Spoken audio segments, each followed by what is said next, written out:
You go. All right. Today is Friday, April 25th, and we are the second day of our budget retreat. Calling this meeting to order and giving notice that the city council may go into executive session for consultation with our attorneys on any item listed on the following agenda. Can we have roll call? Yes. Mayor Daggett. Here. Vice Mayor Sweet. Here. Councilmember Aslan. Here. Good. Councilmember Garcia. Present. Councilmember House. I'm here. Councilmember Matthews. Here. Councilmember Spence. Here. Here. Just wanted to hear the echo.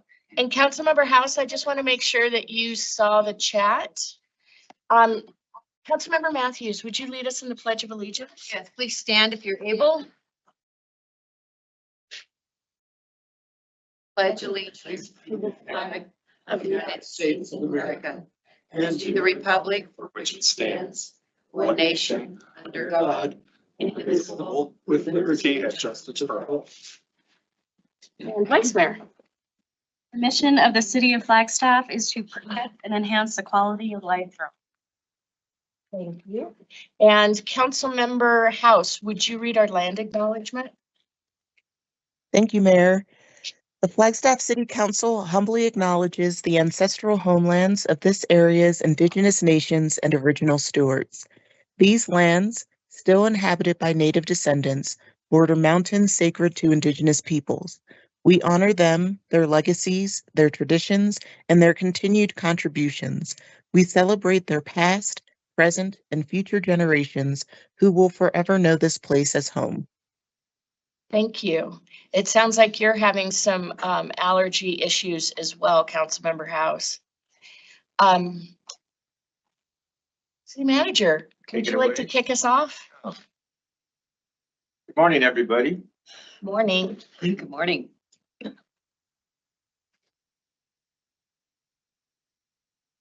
We can turn the echo chamber back on and then we'd hear everybody say good morning. We good over there, Stacy? As far as I know, yes. All right, try not to break anything else. And on that subject, we're down to one monitor today. It will be what we present, so you get to see that. Folks online get to see everything. Apologize for the inconvenience. Do want to kick it off this morning. It was a really good retreat yesterday, which has now followed several other retreats over the last few months, making good progress. Thank you to the presenters. Thank you to Stacy and team for orchestrating. Thank you to Public Works for hosting. And certainly thank you to the council for enduring and being a part of this really long and intensive process, an important process at that. I made a comment sometime toward the end of the day yesterday. You know, we were, I guess, getting into some metaphors and discussing about things big picture, and made the comment that, you know, the budget process it's not a static process. It's not a point in time process. Certainly are talking about the upcoming fiscal year, but to have an informed discussion, we have to be able to look in the rear view as to where we've been and what we've been doing. Of course, things don't just start and stop with each fiscal year. It's a continuum, and we have to have the benefit of hindsight. Certainly a snapshot of where we are, and then looking ahead, what lies ahead. And while the focus is always on the next fiscal year, that's what we're budgeting for. It goes way beyond that. We have our 5-year plan. We've been chatting about that. And then it goes even further, looking at things that may not be funded, but things that are important. We want to keep talking about them because frankly, if we don't have that dialogue, if we're not looking ahead, then we fall short of preparing, budgeting and prioritizing and all the things, the strategizing, all the things that go into this budget process. It's so much more than spreadsheets and figures. It is by far the most important process that the city undertakes each year for these very reasons. We talk about everything, and council, if you think back on the last several retreats, we have talked about a lot of things. And today's not going to be any exception. Today, we're going to take that look out into the future a little bit more. We'll start off with, we have a good slate of speakers here. Rick's going to kick us off here in a minute. How did your team do in the draft last night, Rick? Good tight end. Tight end? Good tight end, yeah. Colson Loveland? Michigan. Yeah. Paul, how did your team do? Pretty good. Ah, very good. Yeah, 2 first rounds. Broncos did great, picked up a cornerback, arguably one of the best backs in the draft. And then Shannon's team, the Raiders, drafted a running back. And I pondered that last night because it's like, man, Raiders got themselves just amazing running back. Well, that's good because they sure as heck don't have a quarterback. Not for years. It's all joking aside. Today, we are going to look forward a bit. And as the discussion ensues, I want to talk about some things that are in the hopper, big things, important things, some things that are a little bit further on the horizon, all of which are important. And preceding this discussion today, I just want to let council know there's been a lot of meetings internally. So nothing comes to you kind of spur of the moment. The things that are on your agenda are very deliberately stated and planned and have had the benefit of a lot of internal discussion at the staff level. Now we're bringing that discussion out on the table today and looking forward to having a little dialogue with council. Today is going to be a little bit of a provoking day looking ahead. So we look forward to that discussion. Rick, are you ready to, so it's quick housekeeping matters, restrooms across the hall, coffee that way, snacks over here. We are planning a break mid-morning, Stacy 10:15. And then as I mentioned yesterday, we will feed you at noon today. On the menu is pizza, which is great. And then like yesterday and like all the other retreats, should you want to add, we do have time for public comment, by the way, at the end of this morning. But for staff and for council, should you want to interject into a discussion and ask a question or bring forward a comment, you can do so. It's a little bit more informal.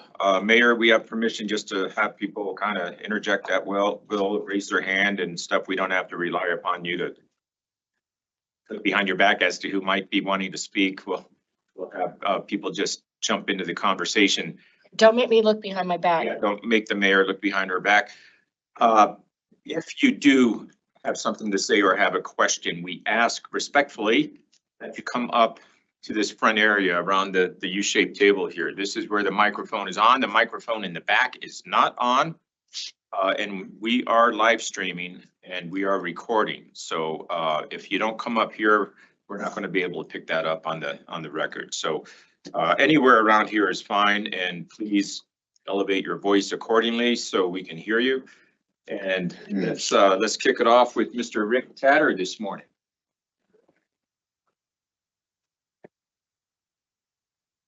Thank you, Greg. Thank you. Come on, people. Sorry. Yeah. Oh. Right now. All right. Good morning, Mayor, Vice Mayor, City Council.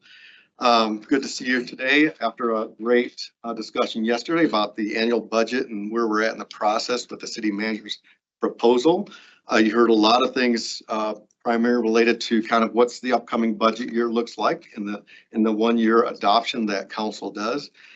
But we always understand and know it's extremely important to look longer term. forecasting and being aware of these future needs and issues that we want to address in our community all come together as part of a budget process in our planning for resources over 5, 10, 20 years. We do look a long-term approach to planning when we look at our budgets each year. So as Greg mentioned today, we're going to provide you a little bit of an update, a high-level update on our fund health, going through all of our funds of the city. We'll check in on the budget, the council budget considerations that we discussed back in January and how those are moving. Provide a quick update and review of the revenue toolbox, where the resources we can get to advance some of the needs we have. We'll include a discussion on 3 planning areas that staff wanted to bring forward and have a conversation with, making sure we're moving the needles on some of these things and open that dialogue. And then we'll wrap it up with hearing from council. Are there other things in the future long range, short range planning area that you want to have consideration for? So that's kind of what this session is this morning. And I will go through the fund health side of things. Oh, we got a retreat protocol. Am I going the wrong way? How did we end? Hang on.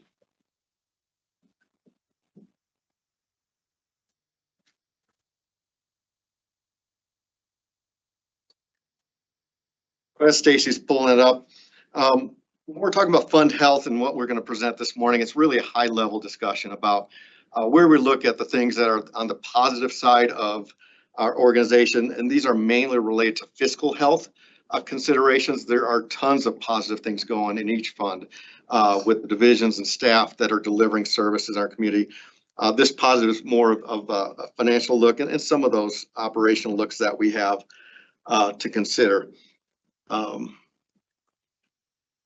When we talk about areas of concern, concerning is kind of a tough word. It's not really concerns. Things we're watching out for, things we are addressing, we're looking at. We want to make sure we're aware of as we move forward in the future years with all of our funds. And so it's more of a watch list that we are bringing and talking about. I'm going to start with our largest fund, which is our general fund. A lot of key aspects related to our general fund that we see. We do have a diverse revenue source. I've talked about this several times. We have a mix of a third of sales tax, a third of state shared revenues, income tax and sales tax and auto lieu, as well as property tax and other revenues. I'll create a nice bucket of revenues that when you may see some tensions in one area or reductions, you may see gains in others. It's a great balance of resources that we have for our general fund. Revenue growth has been good the last several years. We do see maybe a little bit of slowdown coming up and uncertainty as we talked about yesterday. But growth has been really good to meet our expectations that we project. We are making significant investments in employees. This is really key to really deliver operations. On the financial side, it is a big portion of our budget. We saw about 70% is personnel costs yesterday. But we need to keep investing in that to make sure we have the best people at the city and make sure we're staying up to market with our pay. General fund continues to have a very healthy fund balance, about 20% for the next 10 years. That's part of our financial policies. We've been fortunate the last several years to have one-time resources to deliver some one-time needs as far as fleet, facilities repairs, and other one-time investments over the last several years. And we've been holding property taxes steady, which means we've got capacity there. Not that we're looking to use it. We did not propose an increase this year with the primary property tax, but that is a capacity that is part of our general fund that you do have to consider. Some areas of concern, and again, these are things we're watching for, we're looking at, just want to be aware of, is wage growth, keeping up with market. Wage across the country and the state continue to grow and accelerate. We've done great strides to stay up to date, trying to do 25% of our organization annually. It's been great, but as we start adding those resources, it makes it a little bit harder and harder. We're hoping that as we made those changes, hopefully we're not so far away and we can actually keep up. But it's definitely something that impacts also the the ability to have ongoing resources for other needs in the community, or funds or general fund, the ability to add more software, ongoing operating costs has been a little bit difficult the last several years. We're still looking at a portion of our operating budget with one-time funding, things we could really consider as ongoing resources that we should put toward these, but we focus on the personnel, which is very positive. Increase the need of fleet replacement, the cost in electrifying items that we want to really bring forward in our community have been an impact, as well as the resources needed to upkeep our buildings, maintain and keep our facilities up to speed. Just continue to be increasing costs that we are watching. In our highway user revenue fund, this is our gas tax that we receive from the state. A few positive notes here. We've been really good at improving our snow operations and efficiencies. We did so well that I think the streets team kept the snow away, so we didn't have to do a lot this year. Well, they did that, but next year bring it back. We want to work with that snow. I want a good balance next year. So great work with that team being more efficient in snow removal. Street light replacement program continues progress and replacements of light is just out. The concrete program working on sidewalks, curbs, ADA areas. We're advancing that and doing that in a year-round process for our community. We're able to, advance replacement of equipment. We've got some good equipment replacement going on. A strong fund balance is always important for a HERF fund. We're at the 20% policy in that fund. Some concerns from the highway user perspective is staffing of technicians. Sometimes a little difficult. Some positions are harder than others. Technicians has been one of those areas that have been hard to fill. The cost of adding service areas and multimodal areas is something we're watching and making sure that we're trying to be in front of that. As we add more streets, more areas, how do we keep up with the maintaining of that within the resources and capacities that we have? The right-of-way maintenance. There's increased demand in the right-of-way maintenance. As we add vegetation in these areas, there is an expectation to upkeep these. So we got to be cautious about what we put in our right-of-way because that does create that additional operational expense. The revenues are kind of based on economics, but it's also kind of a flat tax on our gas. So the economics, when gas prices are low, you see more usage, you see better revenues. When gas prices rise, you see maybe a dip in people using gas and moving around. Plus the impact of electric vehicles. That reduces the number of vehicles using gas, which is a positive to have electric vehicles, but it does impact the fund, the revenue of the HERF. Our transportation funds revenue growth has been really good.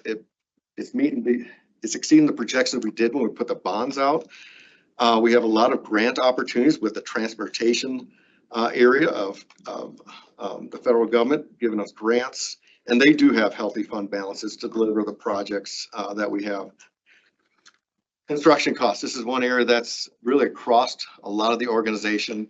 The construction costs continue to grow and escalate far more than we projected as we've been going through the processes. So that has been increasing, as well as costs of property acquisitions for our transportation funds have been some areas of concerns using extra expenses. Our water resource infrastructure protection fund. This is our wildland fire management, assuring that our water utilities are protected and safe in our community. This proactive management. This team is really out front in managing wildland fire risks. They've got a great solid crew now. They are searching for grant matching resources, which creates a less impact on their revenue stream. But of course, area concerns, we're all talking about the fire risks in our community. We want to make sure we're watching that, and the increased concern, we want to manage that as we go into this fire season and in the future. So it creates an evolution of that program to stay on top. And the cost of staffing operation of this fund is not keeping up with the revenue stream that they have. It's the growth is just a little bit different on the expenditure sides versus the revenues. So there's some adjustment we may need to make there with the water resource infrastructure protection funds. Should look back there. I don't know why I have to look this way, but continue on our special revenue funds, our library fund. Some positives is the county has been very respectful in working with us on tax increases for secondary property taxes. They're the ones that set the rates. They collect it and they distribute it to the city. So we've had great conversations over the last 3 years, at least, that have been very positive in addressing our needs in our libraries throughout what we manage. We've been addressing some major infrastructure improvements over the last several years. We did a lot of roof replacements, and now we're going into the window replacement opportunities that we're going to do in this year and probably this summer. I think we're going to try and get those windows replaced. The front entrance, big improvement to the downtown library. So a lot of great infrastructure improvements made at the libraries. Some areas to watch and awareness is when we have market adjustments, they don't necessarily keep up with the growth of the county taxes. So we got to figure out what that balance is going forward. We want to make sure we're funding markets, but there could be some impacts to general fund as we move forward. But it also, again, limits what we have available for operating funds, for increased circulation items, those types of items at our libraries, as well as future operating capital needs are a little hard to fund when the revenues are not keeping up. Go here. Our BBB funds, BBB tax renewal, big thing. Way to go. There you go. Got some moves. A huge delivery to get that tax expense. This is a very important tax for our community for many certain reasons. They are delivering a lot of projects. You hear a lot from them as far as participating in arts, beautifications. We got some great recreation facilities coming. So they're starting to deliver. They're really putting those monies to work for our community. Just a slight area of concern is revenue growth. As we talked yesterday, hotel revenues are a little bit slow. That's one of the taxes that help bring monies in for this fund. We'll keep an eye on that. They have healthy fund balances, which is a positive thing to help us through these maybe slowdowns that we. Parking district fund, parking lot box continues to grow as we reopen the parking system, and revenues continue to grow in that area, which add to the lock box for future parking needs. We're doing better enforcement downtown and the ability to boot people who just ignore the rules and regulations of parking and paying for services downtown. So that's been a positive to move that forward. A positive I don't have on here, we are really working and looking at with partners for other parking opportunities, such as with our current courthouse or other commercial properties coming to downtown. We have that forward focus and looking at those opportunities. We can't do it by ourselves, so we want to be able to be partners with our downtown companies that come in. Some small area concerns is that the cost of parking infrastructure again continues to grow. The price to put in a parking space is expensive, and how do you get that return on that space? Is something we need to be aware of going forward. The dollar doesn't go as far as it used to be. Reduction in parking, this should be temporary reduction in parking. We know that we're going to be up construction in our downtown area. We're looking at the mountain line facilities. There may be a reduction in parking there that we have in our inventory, as well as redeveloping the old courthouse property, maybe some temporary reduction in parking there. So we're trying to balance that and what those mean for our community.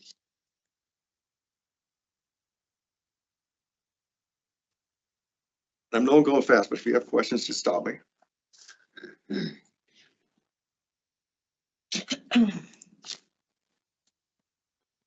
Next is our set of enterprise funds. These are the business type funds that we have for our organization, balancing revenues to the operations that we have.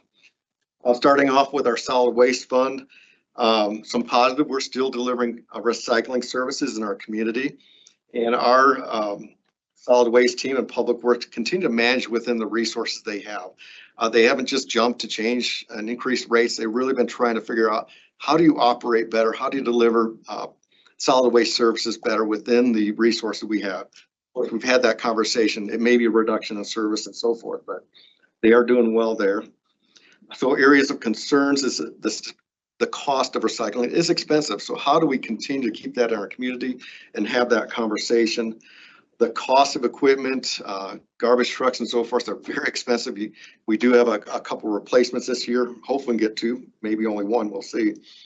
Operating costs are outpacing the revenues, the ongoing revenue streams that we have, as well as we did have to do some service reductions in order to maintain our fund balance and keep that strong going forward.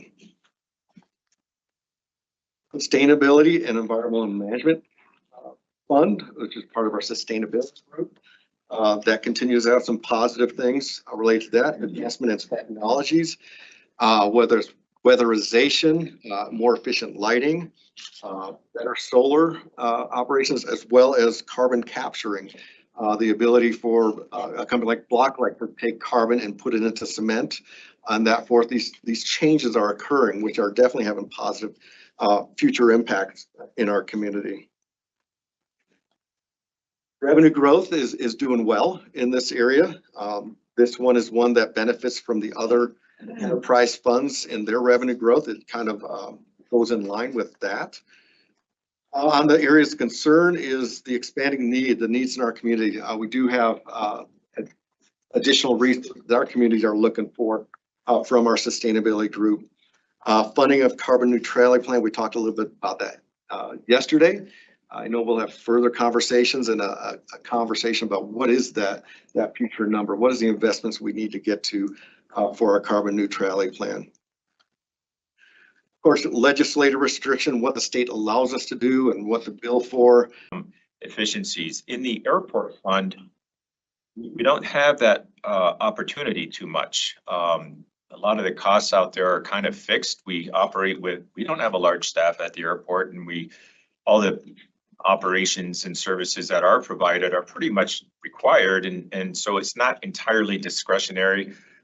There have been some good things, as Rick pointed out, that have been happening. You know, we are well on our way with parking revenues out there. You know, a few years ago, we did not have paid parking. A few years ago, we didn't have an improved parking lot, per se, but we do now. We have two of them. And, it's wonderful to see that infrastructure out there, and it's working well. Like the parking, there are other areas where revenues are beginning to get reestablished after COVID, and a huge impact to the utility out there when COVID happened. But more importantly, the loss of the second airlines. And I know, and Heidi can speak to this, but I know that the team is really busy trying to recruit additional airlines and additional flights, so we can. I mean, the employments remain healthy. We just need more business, right? So that's happening. You made mention to the startup of the new food services out there, which is great. That is certain to be a big help in the area of revenue. And then the 32-acre parcel, that's kind of out there in the future. But when that gets going, all the revenues from that will go into the airport enterprise. That will be significant. The other thing I wanted to add, and I'll stop here, Council, this is coming back to the dais sometime in the near term. We are discussing internally the whole thing of advertisement revenues, and you may recall we suspended that operation a couple of years ago. It's back on the table. We have been working with businesses who had concerns with advertisement regulations before, and we've reached some great middle ground, and we think we're nearing a point where we can bring that back to the table and see if we can reestablish advertisements at the airport. It's a great opportunity. It will bring revenues. We know that. So there's another revenue opportunity, and there's much more than what I just said. Heidi, I don't know if you want to add to anything I said, or perhaps correct anything I've said. but feel free to. I just wanted to, I think it's worthy of a little bit more discussion as to all the things that are happening at the airport. Thanks. Morning, Mayor, Vice Mayor, Council Members, Heidi Hansen, Economic Vitality Director. We have an entire spreadsheet. It is lengthy of all things that we could think of to create revenue at the airport. But what we have also seen is we do not have enough staff to look into all of those ideas. So the budget team in your budget that you're going to be, we're recommending to you is to get a consultant that actually has time to look into all of those revenue ideas and to look at like cities to see where we should place ourselves if we decide to do a certain fee, you know, so that we're competitive, but we're not making people want to leave the airport. There's also some long-term things that we're looking at. We have a list of people that would like to have a hangar at the airport. And I mean, it's, I think Brian probably could speak to this better than me, but 100 plus. So we're looking at what does that look like? Do we want to be doing that? Do we want to have a partnership with another group to do that? That would be a lot of revenue generation right there. Like Greg shared, we just put the grab and go in, and we're also putting a mini visitor center. That's going to be very helpful. The first day, I think Brian said the first day that we put the grab and go in, the product, and thank you, Councilmember Matthews, for being out there for that first cup.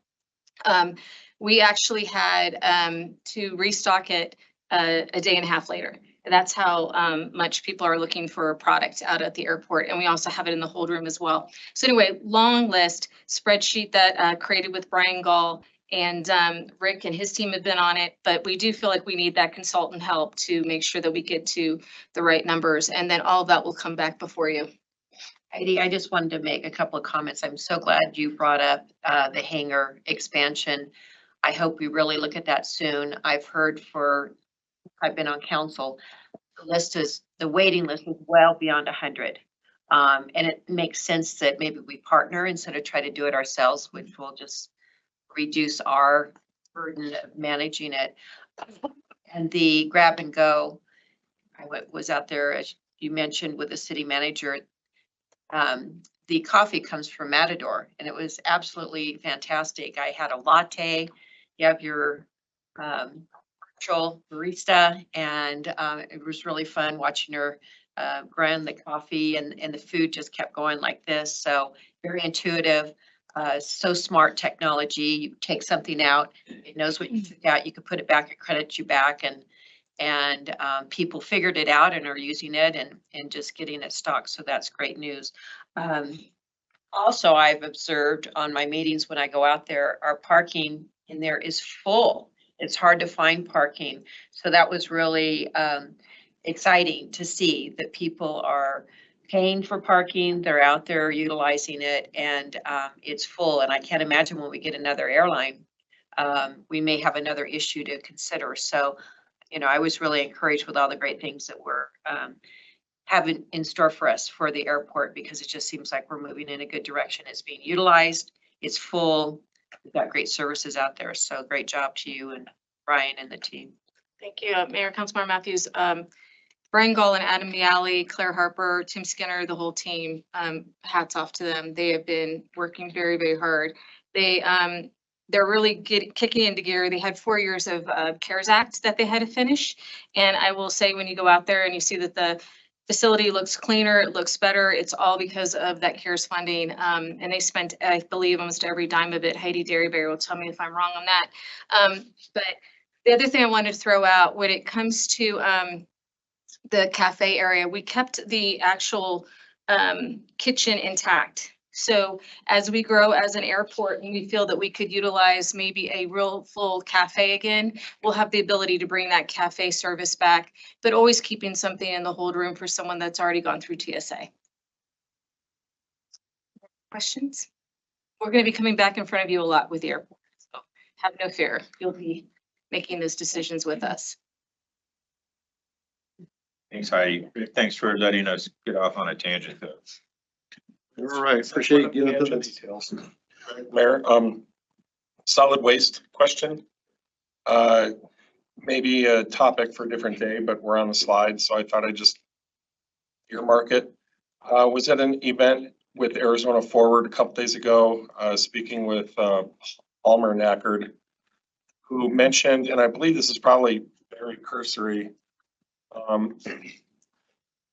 that there's this idea out there that they have some land by the airport, not the airport, the mall, which could be used as a tipping space or anyway, it might, you're nodding, maybe you can elaborate on that just a little bit, because I know the talks are very early, but it's kind of interesting to me that there could be that private-public partnership in terms of recycling future strategies. Yeah, it's actually been an ongoing conversation for a little while now with them. There's some product that they'd like to see out of our recycling stream that they could find benefit in. Our problem is those conversations happened after we moved into a contract agreement. And agreement wants the same product. So we're kind of stuck right now until we get back into the negotiation phase. When this contract is up, we might be able to sit down and have those conversations with them. But yeah, we're definitely aware of them. We've been talking to them. They've got some really, really good ideas. Doesn't change anything on the collection side, but post collections could be beneficial since we have to reduce that somewhere in the future. I think it would be a great partnership, but yeah, they've been really fantastic to talk to. Well, let's keep on that. Yeah. Sam, thanks for the question.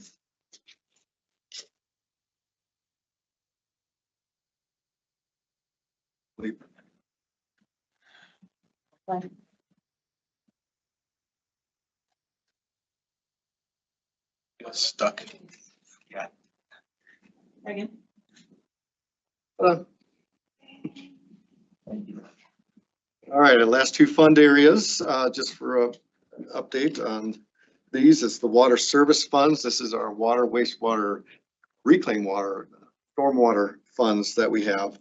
The group of funds have been fortunate to have rate increases approved over the last couple of years that have definitely benefited their operations and delivery of services.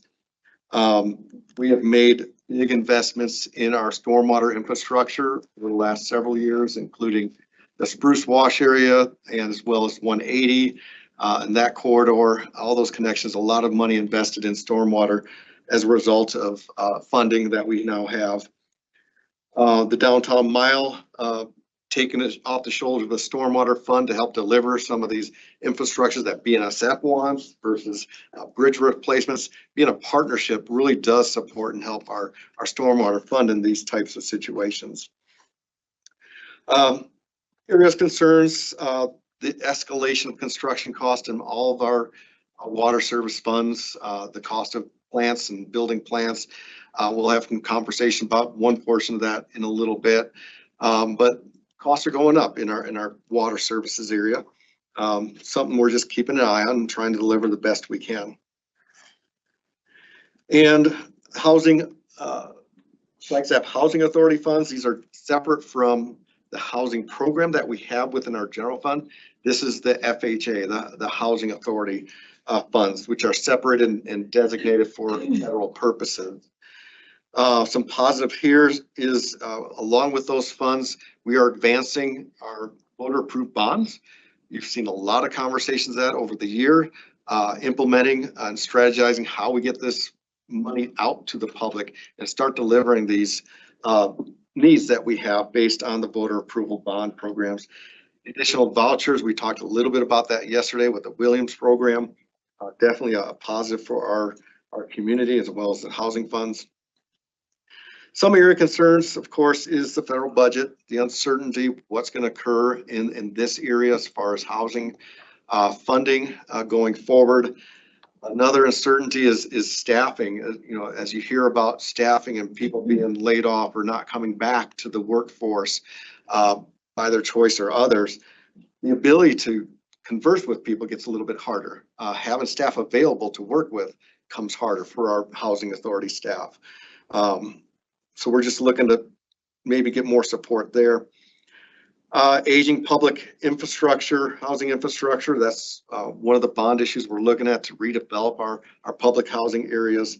But we need to make that movement there, and new housing vouchers and staffing to deliver those services. So That is all the enterprise funds, and that wraps up my area. Any questions on the funds? First one is on the water fund. I know it was, brought to our attention last year that, and I know the city council 10 years ago or somewhere close to that, signed approval on this, but we have a 25% reserve fund. Is that correct? Given the escalating construction cost, is there any consideration to maybe put that reserve requirement back down to a normal amount? And leave some of those funds so we could utilize them for construction? Is that a reasonable use of money in the reserves? That was an adopted policy, and yes, we can revisit the policy. What you're doing is really just releasing one-time monies. It just takes a one-time drop to provide funding. I don't know what the dollar is per fund. One thing we also do with our water services fund, we put contingency funds there in case there is that escalating cost. So we make sure that we have the flexibility when we see that occur in a certain year. So we do set aside those contingency funds to help these changes in funds. It's a policy discussion we can have. I would be comfortable with 20%, but again, it's a one-time impact. And I think the water team is doing a great job managing within what they have, addressing the project sizes or how we deliver them.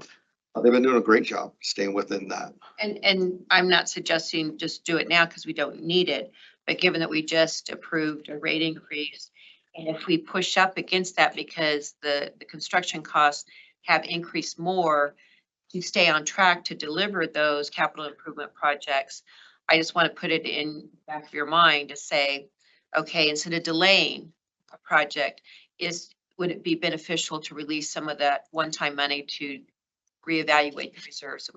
25% is a pretty healthy reserve that could be utilized for a capital improvement project, if it makes sense. I just wanted to put the bug in your ear. So I appreciate it. It's definitely something forward thinking as we start delivering these projects. We could also look to see, can we dip 1 year and then build it back over several years? How do we manage that? That's kind of when we get in a recession period, we're like, all right, we're going to dip in, but we know we got to reestablish. Look at that through the process too. Really, we look at the 5 years and make sure we hit that I target. know that our community one of the things that I hear often, whether it's stormwater or water, just our overall infrastructure projects, some of them have been on the books approved, but sitting there for 10 years because we haven't had the resources to do it. So I just want to stay present to that and say, I don't want to see a delay in these large projects kicking them down the road, because then it just gets more and more expensive because costs will just continue to escalate. That let's keep forward thinking and saying, okay, because of this, maybe that is an action we can take. Who are you looking at? Looking for Lee. Oh, he ran out of the room. I scared him off. Can I ask a Great follow-up conversation. question? Great. Just to keep dialogue going. And it's a question, I'll have a comment depending on the answer. Those reserve funds, they can be used on personnel as well, right? The reserve policy is a fund balance that we keep to help with economic change, basically. But it's if you take it down by 5%, that's a one time. So it wouldn't necessarily pay for annual operating costs. It'll Project. fund one thing unless you spread it thinly over multiple. I mean, I was part of the council that brought that up. It was nice to have that reserve in place when we were session planning. Now you come back, Lee. So I would just keep that in mind too. I think that's an interesting idea. I would prioritize making sure those monies are available to keep staff on payroll. In case of a sudden unforeseen hardship, rather than capital expenses. But it's a great conversation. Because I know that our policy within the city, I think across the board is 20% reserves. Not quite across the board, but 20 is a good. Financial requirements are more like 10, so we stay very healthy. Right. We have some wiggle room, is just my point, to, if needed. Yes, do if recall needed in a situation. And help me out on this, Rick. I recall a few years back when we were chatting about this and pondering the question of whether we should dip into reserves. Was that during a little bit of a recession back during COVID? Was that during that downtime? Or COVID or after, I can't remember, but I remember the conversation of Yeah. considering using that and But that is to your point, council member, why the reserves exist. It was a discussion too, before you were here, Greg, when we were trying to figure out what to do with the pension stuff. Yeah. Or maybe that was right when you were onboarding. And then too, and we were looking at use, I started to get us off on another tangent, the use tax revenues we were allocating to that unfunded. Yeah. But the takeaway is that those reserves do play an important role when they're needed. The other thing I would add, and I'll top with this, is our auditors look at our reserves. We just had a stellar audit again. And our bond raters look at these kinds of fiscal policies. When we were doing the unfunded pension liability and issuing those COPs, we had very good feedback from the underwriters and the bond rating entities, looking at our policies, looking at our reserves. It just shows the responsibility of the city, and so there's consequence for having those good policies in place. great ratings we got. Yeah. Any other questions on other funds? If not, I will hand it over to Shannon.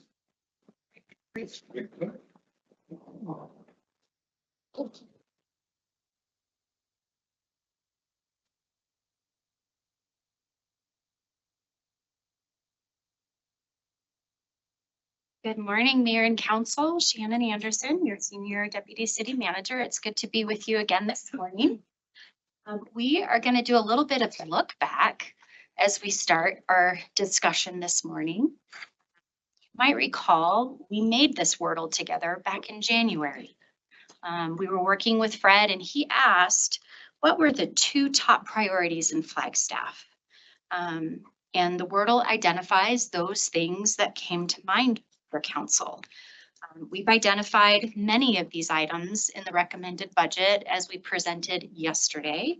We've talked about housing, we've talked about climate, public safety, water, quality of life, and all of those topics that are related to those components.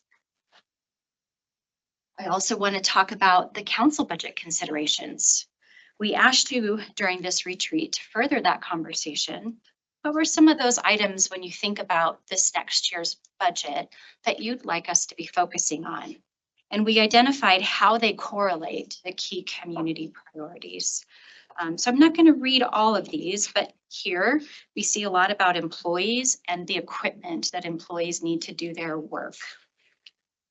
Then on this next slide, we talk about the resources that we need in wildland fire and also in housing. That considerations should include climate, fire-wise, transforming our downtown, early childhood education, infrastructure maintenance and improvements, and additional investment through housing, whether that's city-owned or purchased land. Many of these you've seen investments already included in the recommended budget. But there are some future items that we've been talking about as an organization and as a community that we wanted to talk further about today. I'm going to start by briefly revisiting some of the revenue toolbox items that we discussed during our February retreat. If you'll recall, the resource toolbox outlines revenue sources that we have available to fund the city. Some are going to be more appropriate by fund versus another. That's the great thing about the work that Rick Tatter and his team does. So again, on this first slide, we talk about user fees and rates, property taxes, sales tax. And then as we continue on, there's debt options, as well as our development fees, our capacity fees, grants, and state and federal appropriations. So today we're going to dive a little bit more into a few of these because we think that they're beneficial to think about as we talk about some of those future. The first is the development impact fees. Again, this first revenue source are fees collected from developers to support the cost of necessary public services related to public safety facilities, apparatus and vehicles, and communication equipment. These fees include growth-related capital expansion, but not maintaining what we have, and it's not including the cost of personnel, because those are more ongoing needs and development impact fees are more one-time dollar. Although we're not going to spend a whole lot of time talking about what impact fees can't pay for, we thought this might be something that you might want to refer to as we're talking about these items coming up. And so we wanted to make sure that you had it easily accessible in the packet, and we can certainly come back to it if we need to. The next item is transaction privilege tax. You heard me earlier reference it as a sales tax because I think most of us refer to it as a sales tax instead of a TPT. A sales tax has to be approved by voters, and half of Arizona cities have a sales tax rate of 3% or higher. Flagstaff, as you can see to the chart to the right, is at currently 2.486, not including the BVT. The city sales tax rate produces approximately $30 million for every 1%, or $3 million for every 1/10 of a percent. Another type of tax is the secondary property tax, and it's used to pay back GO bonds, but it also requires voter approval. If you look in the slide, we did include the legal limits, so we know the 20% limitation has capacity of 303 million, and the 6% limitation has capacity of 100 million. Those are the legal limits. Continuing on a little bit with that secondary property tax and GO bonds, we wanted to point out that our current rate of 0.8 for $100 of assessed evaluation, we have about 72.5 million capacity. We've included that chart that you saw back in February to identify the blue is what we currently have in bonds, debt, and the orange is what is available, but we haven't issued that debt yet, so a little over the 40 million. And then the yellow is that future capacity of the 72.5.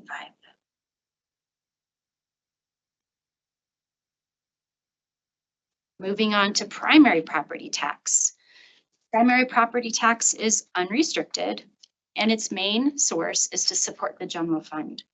So all of those expenses that we've talked about over the last day that is in the general fund, this primary property tax is one of the sources that supports those needs. If we look back over the last 10 years, our general fund has both one-time and ongoing capacity. So we've included both. One-time capacity is the middle column, and ongoing capacity is the far right. You see that there are larger amounts that are typically available in one-time capacity, but you see less growth in ongoing capacity year over year. Also wanted to just quickly revisit how we typically use that general fund to cover expenditures. 70% of that is in personnel as well as contractual, which are ongoing needs. So having less in the ongoing column has impact to what we have as one-time available, because we're typically making that shift using that one-time capacity to take care of those obligations that we have yearly.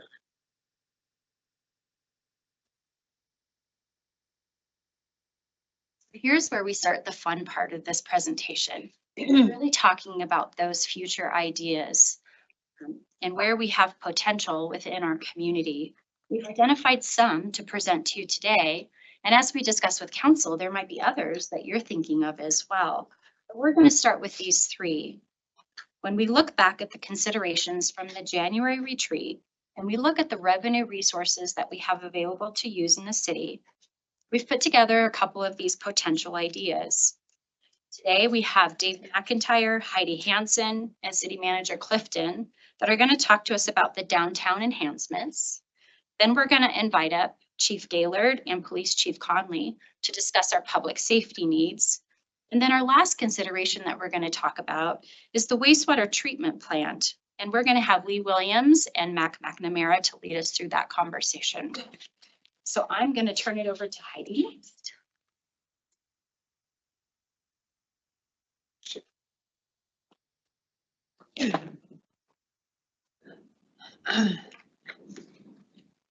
Mayor, Vice Mayor, Council Members, Heidi Hansen, Economic Vitality Director. Dave. David McIntyre, Community Investment Director. He'll do it. He'll do it. Try to hold me back. We're ready. All right, so I'm gonna go through a couple slides and then I'm gonna turn the hard stuff over to Dave because that's how we. All right, so we've been working with the downtown for quite some time. Before Hunter came, we were working with Terry Modeska, and we were always working with John Van Laningham, Kevin Heinen, and a whole bunch of our downtown partners. Councilmember Sweet's been active in that. And we have gotten a request from them that's a little bit more concrete than we've had in the years past. And so I wanted to go through real quickly what the request is. I did briefly at another retreat say that we were going to be talking about this. So this is when we're talking about it. And what that request entails, what a possible solution is, and then Dave's going to do the number crunching for all of us. So this is how we're going to proceed. So the request is that they would like to have additional resources for the downtown. The downtown is considered an attraction for visitation. It is in our top attractions. And so basically maintaining it is very vital to not only visitation, but for our community. Some of the things that they are wanting to consider is having a third party come downtown and help to do these enhancements, not just asking city staff to do them. And some of the things that they have suggested that we would look at with this partnership is enhanced restroom maintenance, graffiti removal, snow removal on sidewalks and alleys, because right now, as many know, we do not have to maintain sidewalks. That's up to the businesses. Painting of infrastructure. When we talk about painting of infrastructure, we call it painting a downtown green. And that only has to be done every 4 to 5 years. But again, it is something that would always have to be maintained. Looking at enhanced trash service, we have added enhanced trash service here and there, but they would like to know that it is a constant. Looking at power washing, street sidewalks, things like that, weed removal, and some other things that we would look at with our negotiations. Basically, what we received was a request around $500,000. It was to look at a 5-year consideration. And then we have, again, like I said, been having discussions about how we would do this. And it would really take having a lot of our divisions being a partner into this request. So Economic Vitality, our pros division, Public Works, Management Services, and again, the City Manager's Office.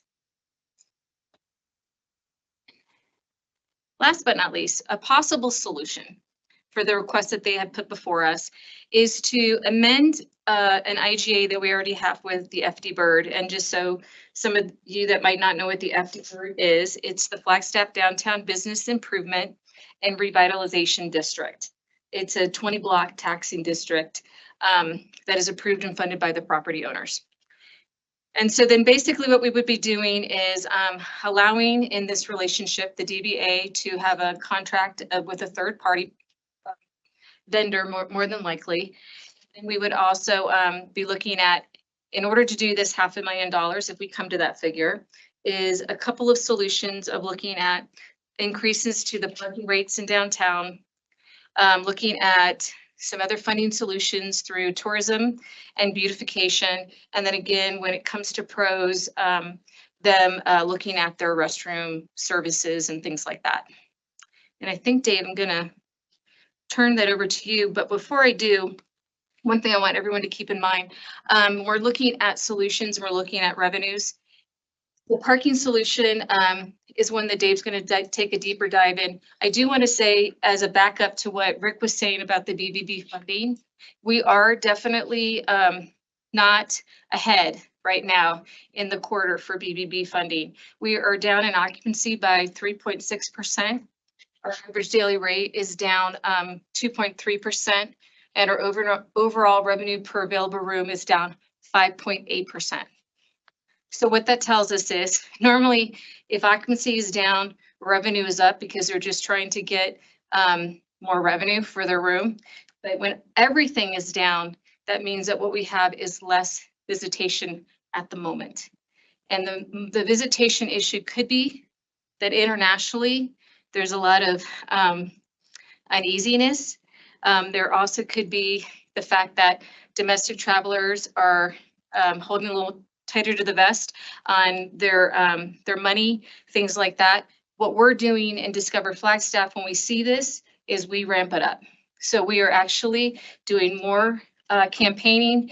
We are actually putting out more programs so that we can continue to make sure that doesn't continue to dip. But I do want to tell you that we are seeing that it is across the board right now, not the healthiest first quarter that we'd like to see in BBB. And now I'm going to turn it over to Dave. Thanks, Heidi. So one way to make sure that the visitor experience, but also the local experience is as great as it possibly can be, and as Heidi mentioned, downtown as an attraction, is potentially to provide some of these enhanced services through a partnership with the DBA. I wanted to talk a little bit about how the timeline could work should council choose to approve these kinds of revenue changes. So for a park flag increase, for 25, that is today, council would give us a potential head nod to go forward, something that says basically continue to explore. In the next couple of months, finance would do the rate analysis report that is required for a fee increase. And then we would do the 60-day public notice right around or before July 4th, which would allow for that first September meeting to get started with the process of actually adopting that rate increase. At that point, we would actually probably look to execute the IGA with FD Bird and allow them to move forward using one-time park flag funds. We do have roughly $300,000 in one-time funding available through Park Flag, which we could use to get the contract started. What we've heard from some council members, Vice Mayor, from Greg, and from members of the DBA is that really one way to do this would be to make sure that we see that enhanced cleaning services happening for roughly 6 months before the rate increase, so people can see the benefit and then see the cost. And so you see that in there, we talk about the execution in September, but the actual adopted rate effective date more of in a March timeline. And again, that uses up that one-time funding to get us through there, but it allows for that enhanced service to start before the rate actually increases. So some of the considerations that go into this particular piece are, and how we get to some of our number is, should we increase rates 20% by ordinance, still would go directly to the lockbox. And that would continue to build that revenue, which would allow us to hopefully build some of the parking in that near future. We do have a number of parking spaces in the pipeline. There's multiple projects that are moving forward. We are hoping that we'd have enough money to do that. I've been working with Rick on one real recently, trying to figure out how to make all the numbers work, because as he mentioned in his slides, it is not cheap to build parking, and it is not cheap to build parking in the downtown, even more so. But 20% would go to the lockbox. How much did waiving the parking fee during the COVID era set us back on that? So where would we be if we? In terms of lockbox in particular?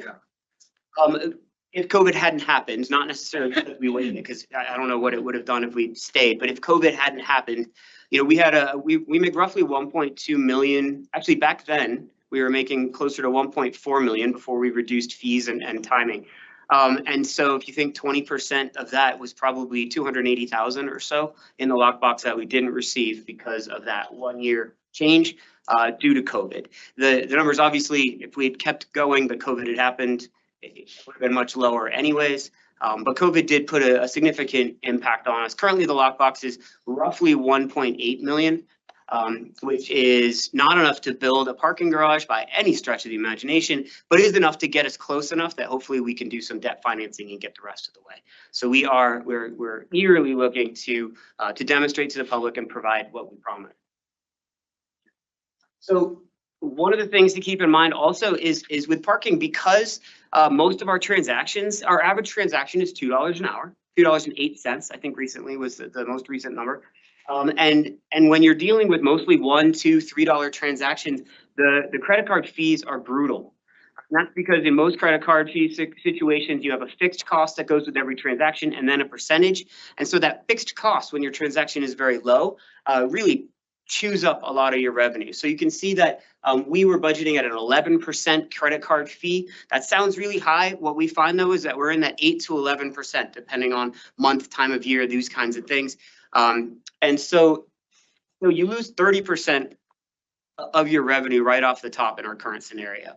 If we raised rates a little bit, that hopefully would help with that credit card fee because that fixed cost doesn't increase, just the percentage does. So we might actually get a slightly better ratio, but either way, what we need to do is make sure that we were aware that 20% is going to continue to come off and go into that lockbox. 11%, we need to pay those credit card fees. But then of what is remaining, we would potentially provide 75% of that fee increase towards these downtown enhancements dedicated to this IGA with FD Bird, which would then flow on to the DBA so they could contract a third party to provide the enhanced services that you've heard talked about. And 25% of that additional fee would go to helping Park Flag with their increasing expenses, because as mentioned, every contract goes up, labor goes up, our expenses do too. So we've made some estimates, and this is not finance with a deep study. As mentioned, that happens if you folks choose to let them know that you want to. This is more Dave with some help from finance and some spreadsheets. So keep that in mind. But I think it's pretty close, and we did some good work here. We are basing our estimates off 2024's use, off saying if parking was exactly what it was in 2024. Again, not including our normal, we usually anticipate a 2 or 3% increase each year, but as you heard from Heidi, we're not seeing quite the same level of visitation. We don't know what's going to happen with the international or domestic traveler, although we know that Flagstaff's a great place to come visit. So we're using 100% of 2024 use, knowing that we're not exactly sure what's coming. And we did some studying of a 50%, not 50%. Actually, it is 50% now that I think about it, because it's $1. We're talking 50 cents. So unintentionally did the math right there. So 50 cents an hour increase. We looked at 75 cents an hour increase. And we looked at a variable rate, which is 50 cents Monday through Thursday, which is generally when more of the locals are downtown. And then a 75-cent Friday through Sunday, which is where we see more of that visitation. I will say that I went and spoke with the Downtown Business Association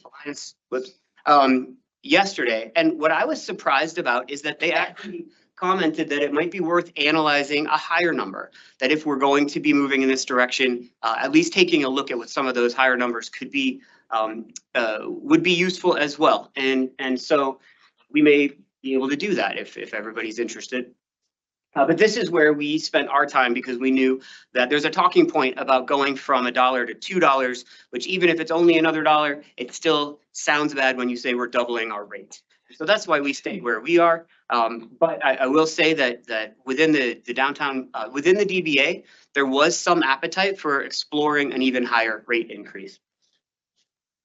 So looking at this chart, this is each of those with a 75%, that's the blue column, that would be going to DBA. And then the orange column is the 25% to Park Flag, showing mostly for context, because really what we're talking about is how we would be able to help with the downtown enhancements.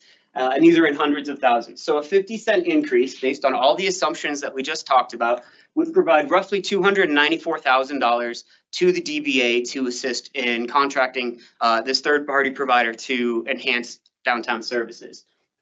A 75-cent rate increase across the board would provide roughly $440,000 in that enhanced service contract revenue. And then the variable rate, the 50-cent Monday through Thursday and the Friday through Sunday at 75 cents would provide roughly $380,000, which could be used through that IGA to enhance the services in downtown. The important point there is that third option would affect locals less. That is our supposition, yes, that the idea there is that your folks who are coming downtown during the workday, your folks who are coming downtown during the work week, those are more likely to be local. We don't have precise numbers on that, but we believe that that is generally the case, and that yes, visitation clearly higher on the weekends, and that we would be able to increase the revenue that way, which would require that additional cost. Met with the DBA and we had this discussion several months ago, but, and I don't think they had it available at that point, but right now the ask is $500,000. But have we seen like the breakdown of how they come up with that number? You know, like what if the costs are 350,000? You know, maybe that could play into our consideration for the increase or just. So yes, we've heard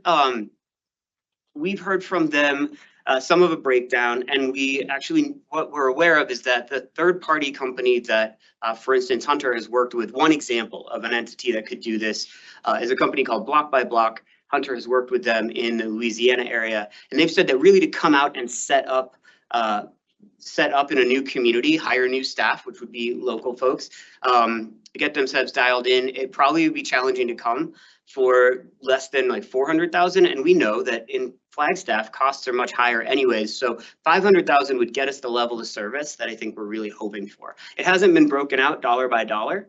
And if we move forward with this, that would be something that we'd look for in the IGA is what are they committing to for these revenues and what is that actual cost? But we're using 500,000 as an estimate saying this is what it would take to get a really sophisticated level of enhanced services here.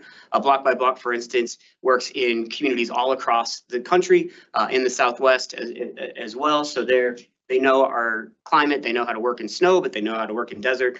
We get both. So it's not broken out specifically dollar by dollar, but the 500,000 is the idea of what it would take to get a sophisticated entity to come contract with us, set up, and really provide the services that we're looking for. I just wanted you to share that information. My pleasure. So also would be adding is beautification funding. You can see that some of the funds that we would be redirecting from the beautification program already go into the downtown. Right now, beautification is providing 35,000 towards pressure washing the entire downtown, alongside 35,000 from Cover Flag. Downtown green, you heard Heidi mention that happens every 4 or 5 years. It's usually 200 to 250,000. And so every year we put 50,000 in to go there. We could use that to move over. Fee for service. We know that it would reduce a burden on city staff to not be managing those projects. So we added 10,000 in to kind of cover the benefit to city staff, to our beautification public arts team, for instance, in not having to manage that. With tourism, you see funding from the holiday lighting moving in, sponsorships, clean team, pressure washing, alley snow removal. There's a significant amount of money that these programs put into the downtown currently, and some of that could be packaged up and put forward as a part of this contract. And then pros, restroom cleaning is estimated at roughly $9,000, which could be put in too, putting us at roughly 290,000 by the time it's all said and done. Some other considerations to keep in mind, I guess that's what other considerations are, is parking fee increases, again, are based on that calendar year 2024 actuals. We would probably need to amend the parking ordinance. Currently, it says that parking revenue are dedicated only to managing the parking program or to the lockbox to build new parking. And so we would have to expand the definition of benefit to the parking district. It would be looking to do this across the parking district, not necessarily just in the DBA's area, but because the revenues would be coming from parking, they would need to be benefiting the district. We could see possible gaps occur if there is a downturn in parking use, a recession, or a global pandemic. As mentioned, that led to suspension of revenue. And so if that happened and we were in a contract, we need to figure out either write the IGA/contract in a way that allowed for it to be amended or terminated if there's no revenue coming in, or find other additional funding sources, which we know would be challenged during a recession. So that potential for a gap if there is a downturn is something that would need to be considered. This would require equipment and operational changes if we're working in the 50 to 75 cent increment, because currently our cash kiosks don't accept coins. We don't actually deal with coins in our operations. So there'd be some minor changes there, but that's certainly manageable. BBB funds, we need to look at the funding that we were moving into the downtown programming to make sure that our activities are consistent with the ordinance. As you all know, BBB funds are guided by ordinance. And so if beautification funding or tourism funding is moving in there, that does not release the requirement that it still goes to what the ordinance is provided. So we'd be working with our partners at the DBA to make sure that those funding sources were still being utilized in a way that was consistent with the ordinance itself. And payment and reporting requirements would need to be further discussed. We'd obviously want to be making sure that everything was going above board.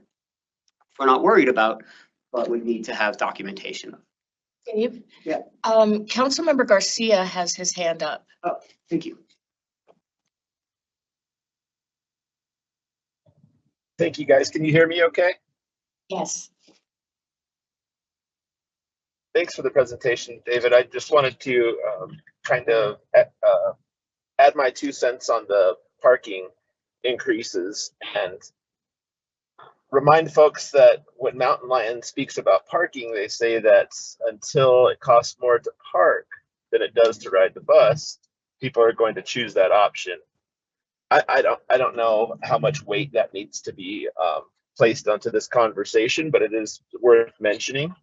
And I too feel that if we're going to make a rate change, we should not make a rate change just to accommodate XYZ for the moment, but also to factor in until our next rate change comes, how much more we should add to it.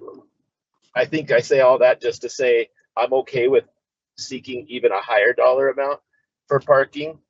And this isn't because I want people to pay more for parking. It's because we went a long time without paying our fair share for the land that parking spaces uses in this town. And a higher rate than what you're proposing is still quite a discount for the use of that land, in my opinion. Now, as far as the entire project is concerned, I would like to see this move forward. I've had my fair share of conversations with Hunter and John as well. And I trust them, and I want to see what they can, if they can help offer a service that does more efficient work than we're doing here, or helps the city in some way. And I forgot what the point of that was, but I'm on board with this project. That's pretty much all I have to say. Thank you. Thank you. So to summarize the presentation, and then we're available for comments or questions. We do have a way to reach the 500,000, which has been requested through a combination of funding sources. It would require some level of an increase to Park Flag at this point, based on how we look at it. There are ways to get to that increase, fixed costs or variable. And we are interested in knowing whether financiers start a more detailed rate analysis at different levels, and whether there's general support for us to come back to you with more specific information about how to make this work and for a final decision. Vice Mayor, Councilmember Esmond, and Councilmember Randers. Thank you. Thanks for bringing this forward. You know, I've been working on this, I think, gosh, it feels like forever, but at least probably a year, trying to figure out how we get the ball rolling. And I think this is a great first step. I know there are other needs that the downtown is requesting, and I just want to put that on the radar for just getting us services. But, you know, we also need pavers and fighting signs and new benches and new lights. And so this is a great first step. And I just really appreciate the team coming together and figuring out a way and a path forward. I know we have a couple of speakers and I can't wait to hear what they have to say, but my initial thought, I'm also with Councilmember Garcia that, you know, I want to, if we're going to increase the parking, I can't believe I'm saying this as a business owner who really was not for the parking in the beginning, parking, that I would look a bigger increase so that we can do more. And I don't know if it makes sense to have a 50-cent, 75-cent. It looks like we would have to really change the equipment to accommodate that. So maybe we stick to whole numbers. I don't know. And what else was I going to say? I just want to remind everyone that, you know, our downtown is a main attraction. I was there last night for a Dark Skies event, and it was, out of all the years I've lived here, since 1993, it was probably my favorite event I have ever attended. It was amazing, and kudos.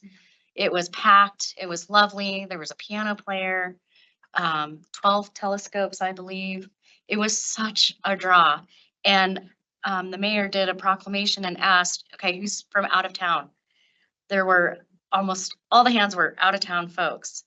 I can't wait for next year to get the locals to know about the event better. But, you know, it is a huge draw. I think that we need to just remember it is a huge draw, but we're doing this when we advertise for people to come to our city and our downtown. We want to make sure that we can have it clean, that we have safety, that we have the benches, that we have signage and all the things to make it a beautiful experience. So thank you again for all your work on this. All in. I know this kills Heidi's yearly mantra of it's only $1. Or which I'm changing that. is sad for you on that count. But no, we get what we paid for. And these conversations have been going on for a long time. I'm really grateful to see some representatives from the DBA here today. It shows your care and concern and investment in this to sit here with us all morning on a beautiful Friday.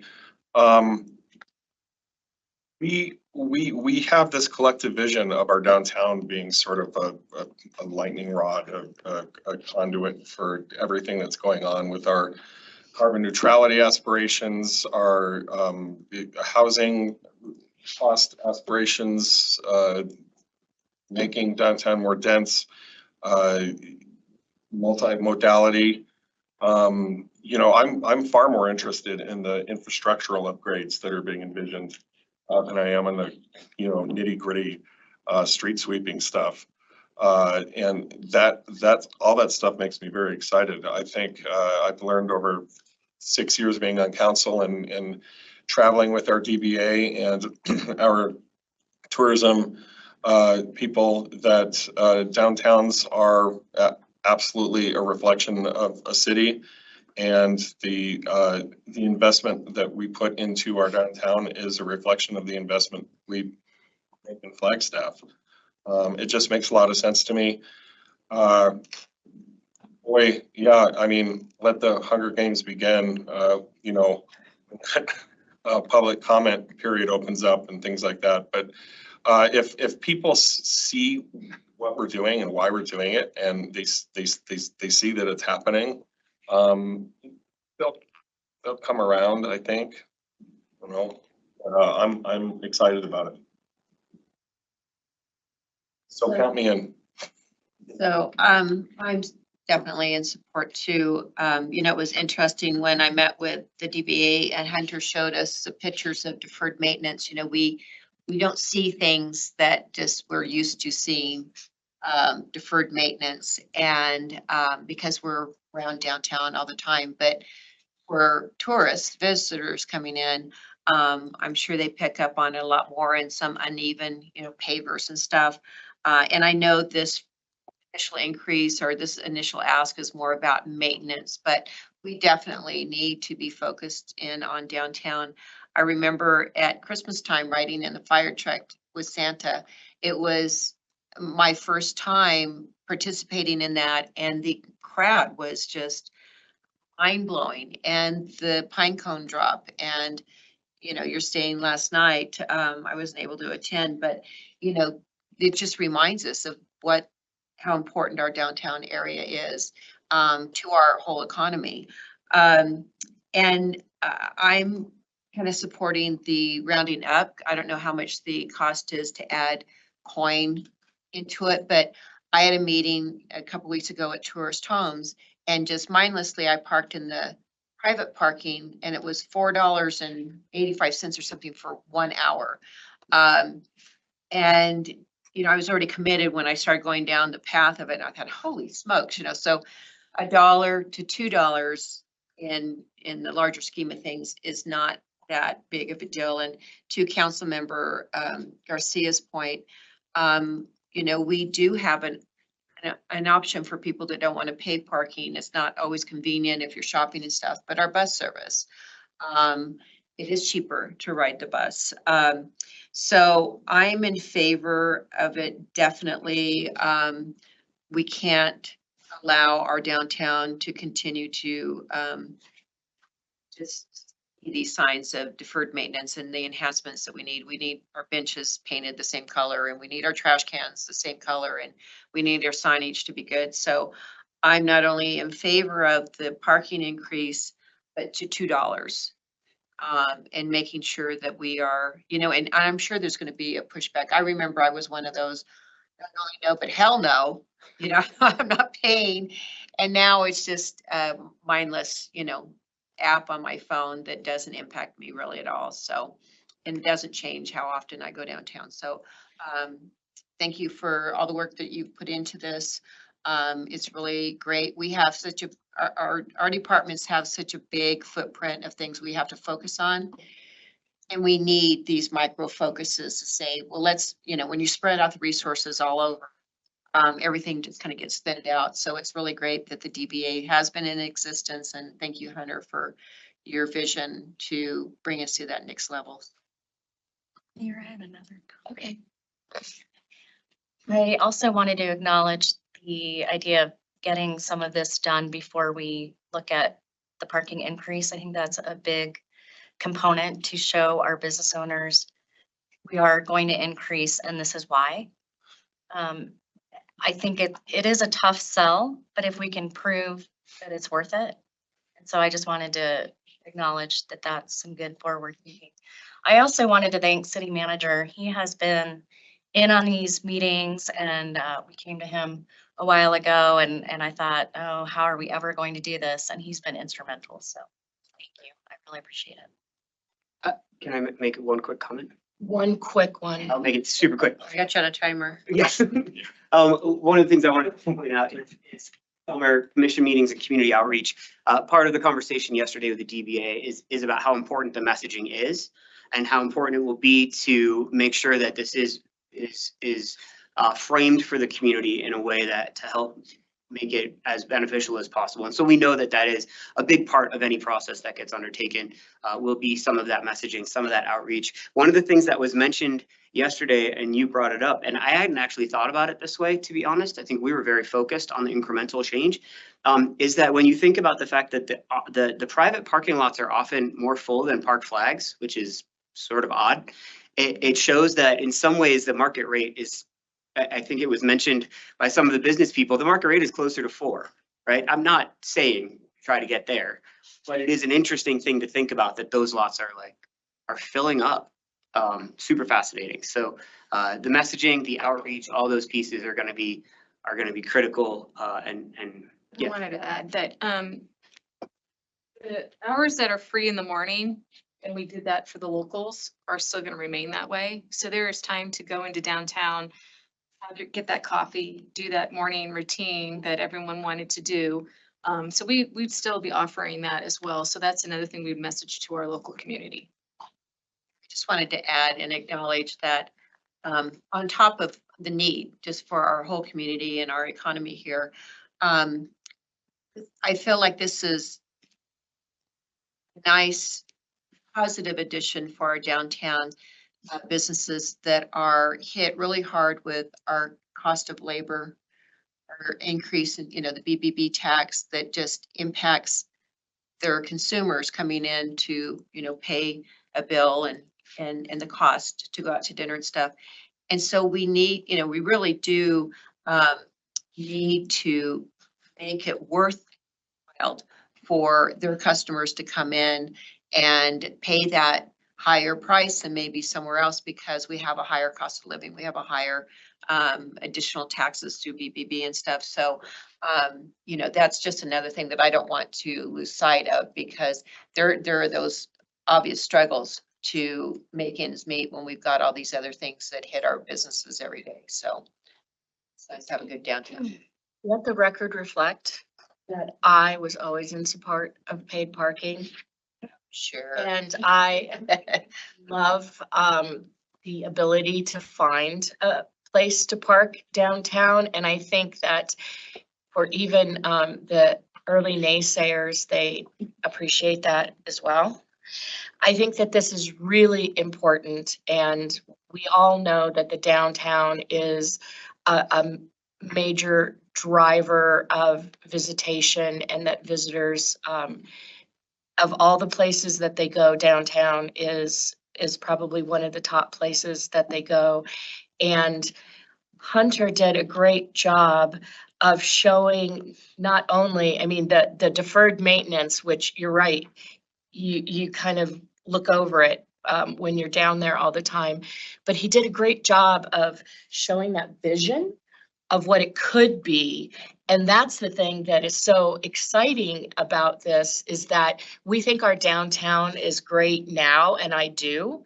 But I think that it could be an even bigger draw, not just for visitors, but for people who live in Flagstaff. So in terms of the rate, I lean more toward going for the dollar. Unless there's, you know, at the end of all of the analysis, it's decided that it should be 50 cents or 75 cents, but, and I know that you'll do this, balance out the extra costs of accepting coins with whether people would just go ahead and pay that extra 25 cents. Because, yeah, when you have the app, it's like nothing. So I'm all in on this.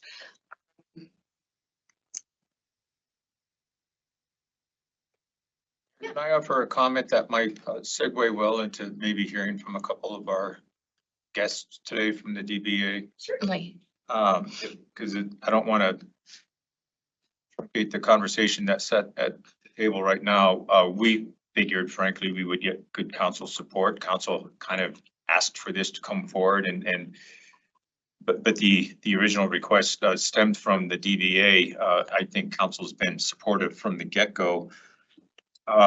Quick comments. Thank you for your comments, Vice Mayor. I also tend to agree with a simple rate that applies throughout because it just makes for easier messaging. And I think the tiered rate may make sense, but I struggle with it because it's like, yeah, then people are going to have to remember two different rates and what day of the week it is. I always seem to gravitate to what is simple and rounding up if that is the case. Segue into some public comments here. I've strategized along the way here that for this to happen, and Dave has walked you through the numbers. Thank you for those numbers. It predicates and has to predicate upon business support. We heard from the vice mayor, who's a business owner. I'd like to hear from others in the business community. We cannot do this without it coming from the business community. If we were to embark upon a parking rate increase, even with good enhanced services to show for it, if the businesses aren't behind it, it's not going to happen. So the businesses will help move this forward and sell it to the community along side by side with the city. That partnership has to exist. So with that, there has been a lot of discussion at the DBA on this of late, and would love to hear both from Hunter as the director of DBA, and I guess we have John Van Landingham as well as multiple business owners and perhaps others. But is this a good time, Mayor, to maybe hear from our guests? Sure. Hunter, you want to kick this off? Sure thing.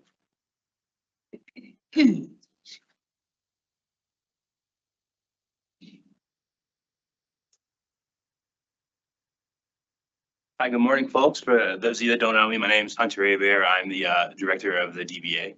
And thank you, council, for your support here. It really means a lot. I mean, we do know that we have a lot of work to do in our downtown, and so having your support is going to help us go the distance here. And I was thinking back about based on what Heidi said about our tourism numbers maybe slowing down a little bit, and I think it kind of gives us an opportunity to step in and really do some good work while we do have a little bit of a downturn. That way, whenever things are on the upswing again, which it will happen, we're ready and things look great, and it gives us an opportunity to maybe go a little further and do some of those enhanced streetscape projects or some of the deferred maintenance. Let's write that stuff so that whenever we do get a return to full business, that we look great and people have a good experience and they want to come back and they do want to visit their own downtown more often.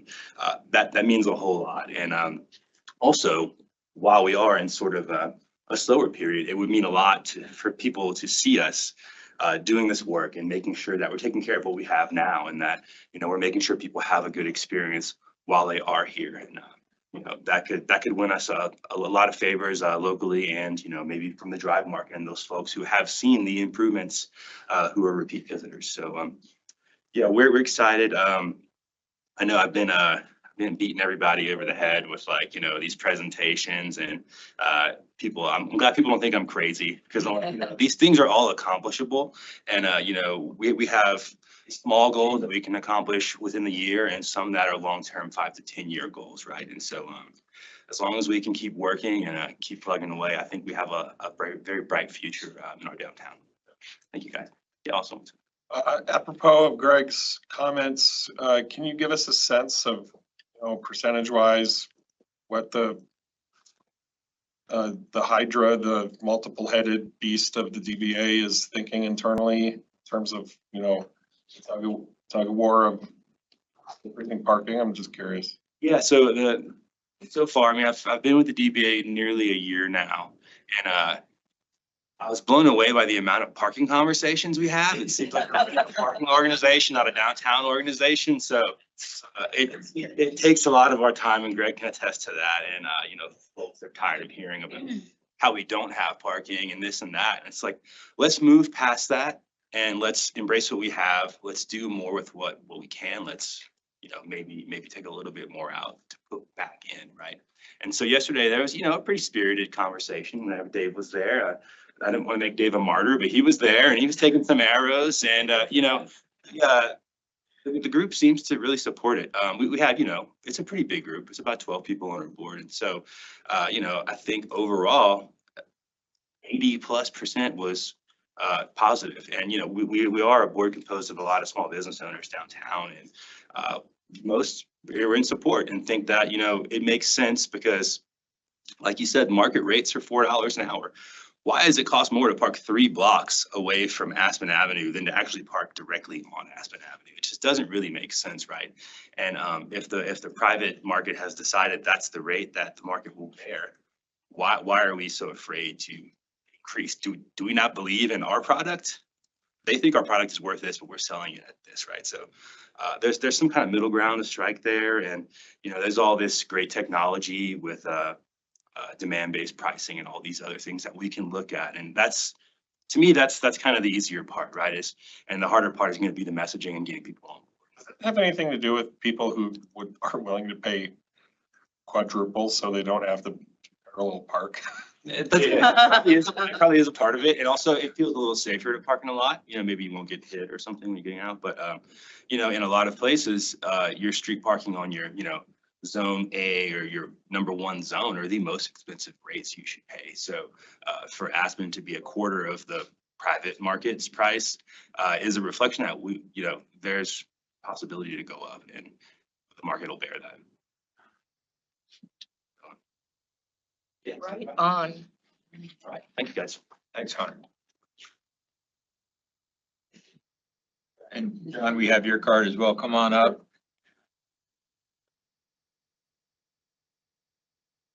Thank you. Of course. Good morning, Mayor, members of council, I'm John Van Landingham here today as chairman of the FD Bird. I appreciate all the comments I've heard from the dais about parking and downtown services and whatnot. I look out at the mayor and several council people attended International Downtown Association conferences. So I know how important downtowns are to the overall economic health of their cities and how they need continued investment to stay that way. I'm excited that about the work that Greg and staff have done on this to put together a proposal that I think answers a lot of the needs and will be great. Just a quick comment about paid parking. I'll just remind us all, we're not really paying for parking, paying for convenience. It's like a bottle of water, right? The best water coming out of the tap nearly free in Flagstaff. Yet some people will buy a bottle of water. It's about convenience. Parking is the same way. People pay parking so they can be right next to where they want to go, get in and get out. There are free parking opportunities that abound. There's a $10 eco pass, biking, there's walking, there's free parking in the periphery. People are paying for convenience. So as Hunter said, and I won't belabor the point, let's not be afraid of pricing it, at a price that makes sense and the market will bear it. We have a very limited supply of close-in parking downtown. So just moving forward on the proposal that's been put forward, we can be good stewards of these funds and we can do good work and make downtown and our stakeholders and the community at large proud for the work we do. So I would just respectfully request that you approve the proposals that are being put in front of you. And yeah, thank you for your time. Thanks, Jim. So for David. Any, where's the conversation at in terms of how EVs fit into this? In terms of different pricing or dedicated spots available to promote Most of the EVs over at the visitor center, and that's on design purpose. We would rather charging, right? Yeah.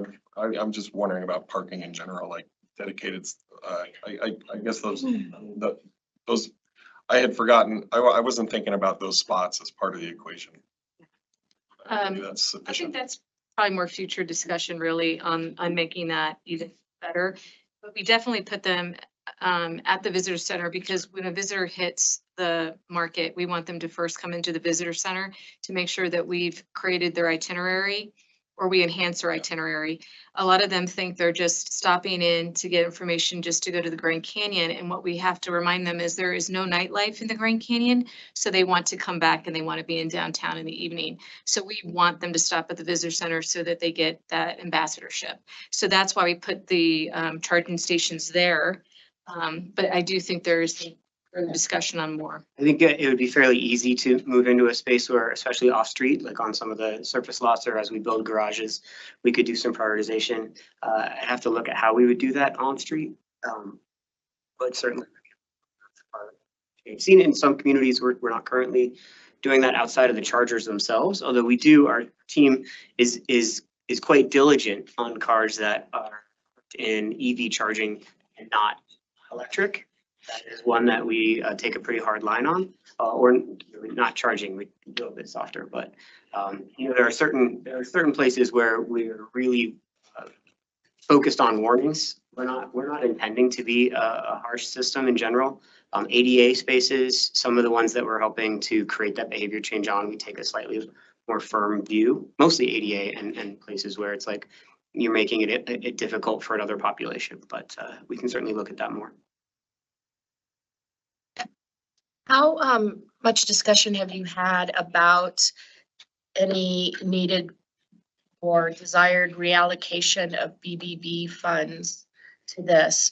Or it kind of looked like if you raised parking and then considered what the city's already spending on some maintenance issues, that you would be there. Is that correct? The reason why I brought up BBB, it's shoulder season. So of course our numbers, if our numbers are going to go down, they're normally going to go down during shoulder season, quite honestly. We're hoping that summer, it's just going to be just a madhouse, right? But I wanted to make sure that, if there was an appetite for parking increase, that we look at that first, because BBB, there are a lot of stakeholders that participate in the BBB. Also, the reason we brought up fee for service is if we were to utilize and give these things over to Hunter and the program, they actually have to do them. So at some case, we have to see what's the balance of them wanting to manage their own holiday light program? What's the balance of them wanting to manage pressure washing and things that we normally will do for them? And so we still need to really have those conversations with the DBA and FD Bird to make sure what do they really want to do. And in some cases, it might make more sense that it stays with us or it goes over into this program. But I think parking, that's a steady right there. But I do feel that it was just important to let you know where we are looking at right now for the first quarter. But if we're going to be down a quarter, it's always going to be the shoulder season. And I guess I'm more specifically concerned about the Arts and Sciences Fund. I can mention that's not, We don't typically. you see that that's not mentioned up there. Those funds are not being looked at to help offset because the vast majority of those funds go to our nonprofit sector. There is some allocation that goes into some of the public art that we do.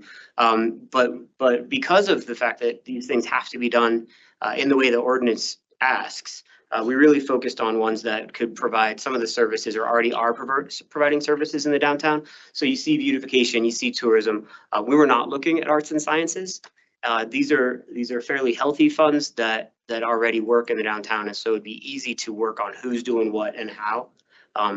At this point, and of course I can't speak for forever, but at this point, arts and sciences wasn't part of that equation, nor was the parks and either. We're not going to add, other ones into it. It's mainly the ones that have been they make the most sense. Tourism, the visitation's huge. And beautification, it's things that we do to enhance the downtown. They just have a correlation. So yes, that's not going to be part of the equation, Mayor. We may still use arts and science funding to do an art project. It won't be a part of this contract.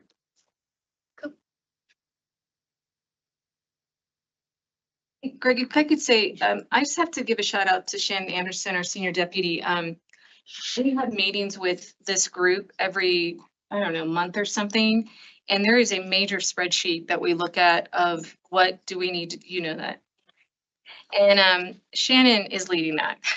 And it's like herding cats sometime with this staff because we come to that meeting and we're not always the most prepared, and Shannon is getting us prepared. So Shannon, I just have to give you a shout out that you've been keeping us on track and we really appreciate it. So yeah.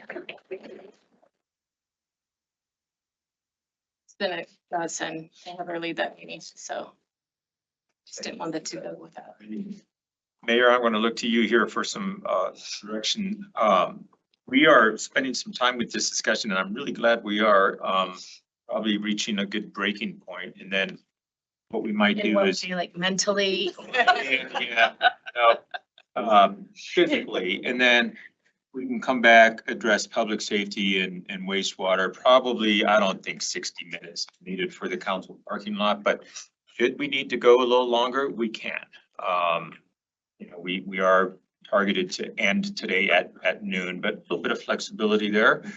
So I might suggest a break now and then come back and pick up these other 2 bullet points, but Sure. does that sound okay? All right.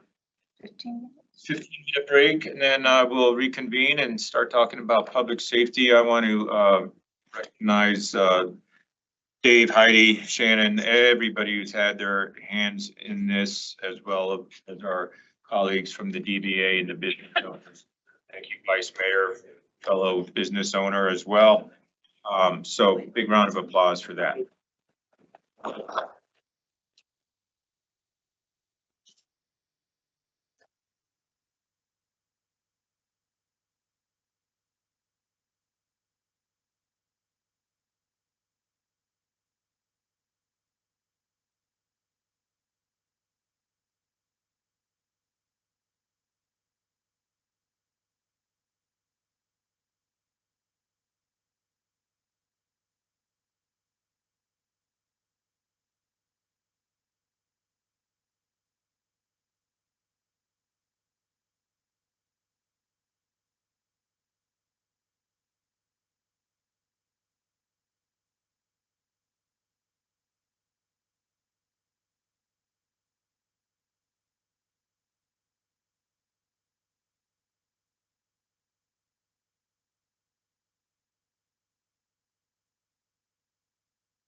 All right, let's get back to it. How we get on it yet? All right, we're ready to get started. Need your gavel, Mayor. Here we go. All right, we are recording. Hope you had a good break. I'm going to just introduce this topic. It's not, it's something I've been involved with, but I'm happy to introduce it. I'm going to step back here and say, you know, the discussion we just had, and it was a wonderful discussion, and thank you for that, is something that has been on the table for some time. As the Vice Mayor noted, it's been moving along, getting more and more clarity, and then finally a strategy, and then council input, all very good. This next discussion is not that. This next discussion is something that has been on the table for a while, but it's a little bit more, going back to my comments earlier this morning, it's a little bit more looking ahead in the future, but not in the distant future. These are things that are, I think I would say they are on our doorstep, and we need to be mindful of them.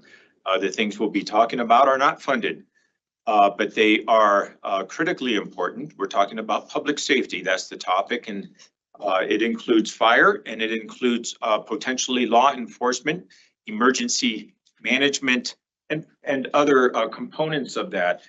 But we have been at the table for a while with some really good brainstorming.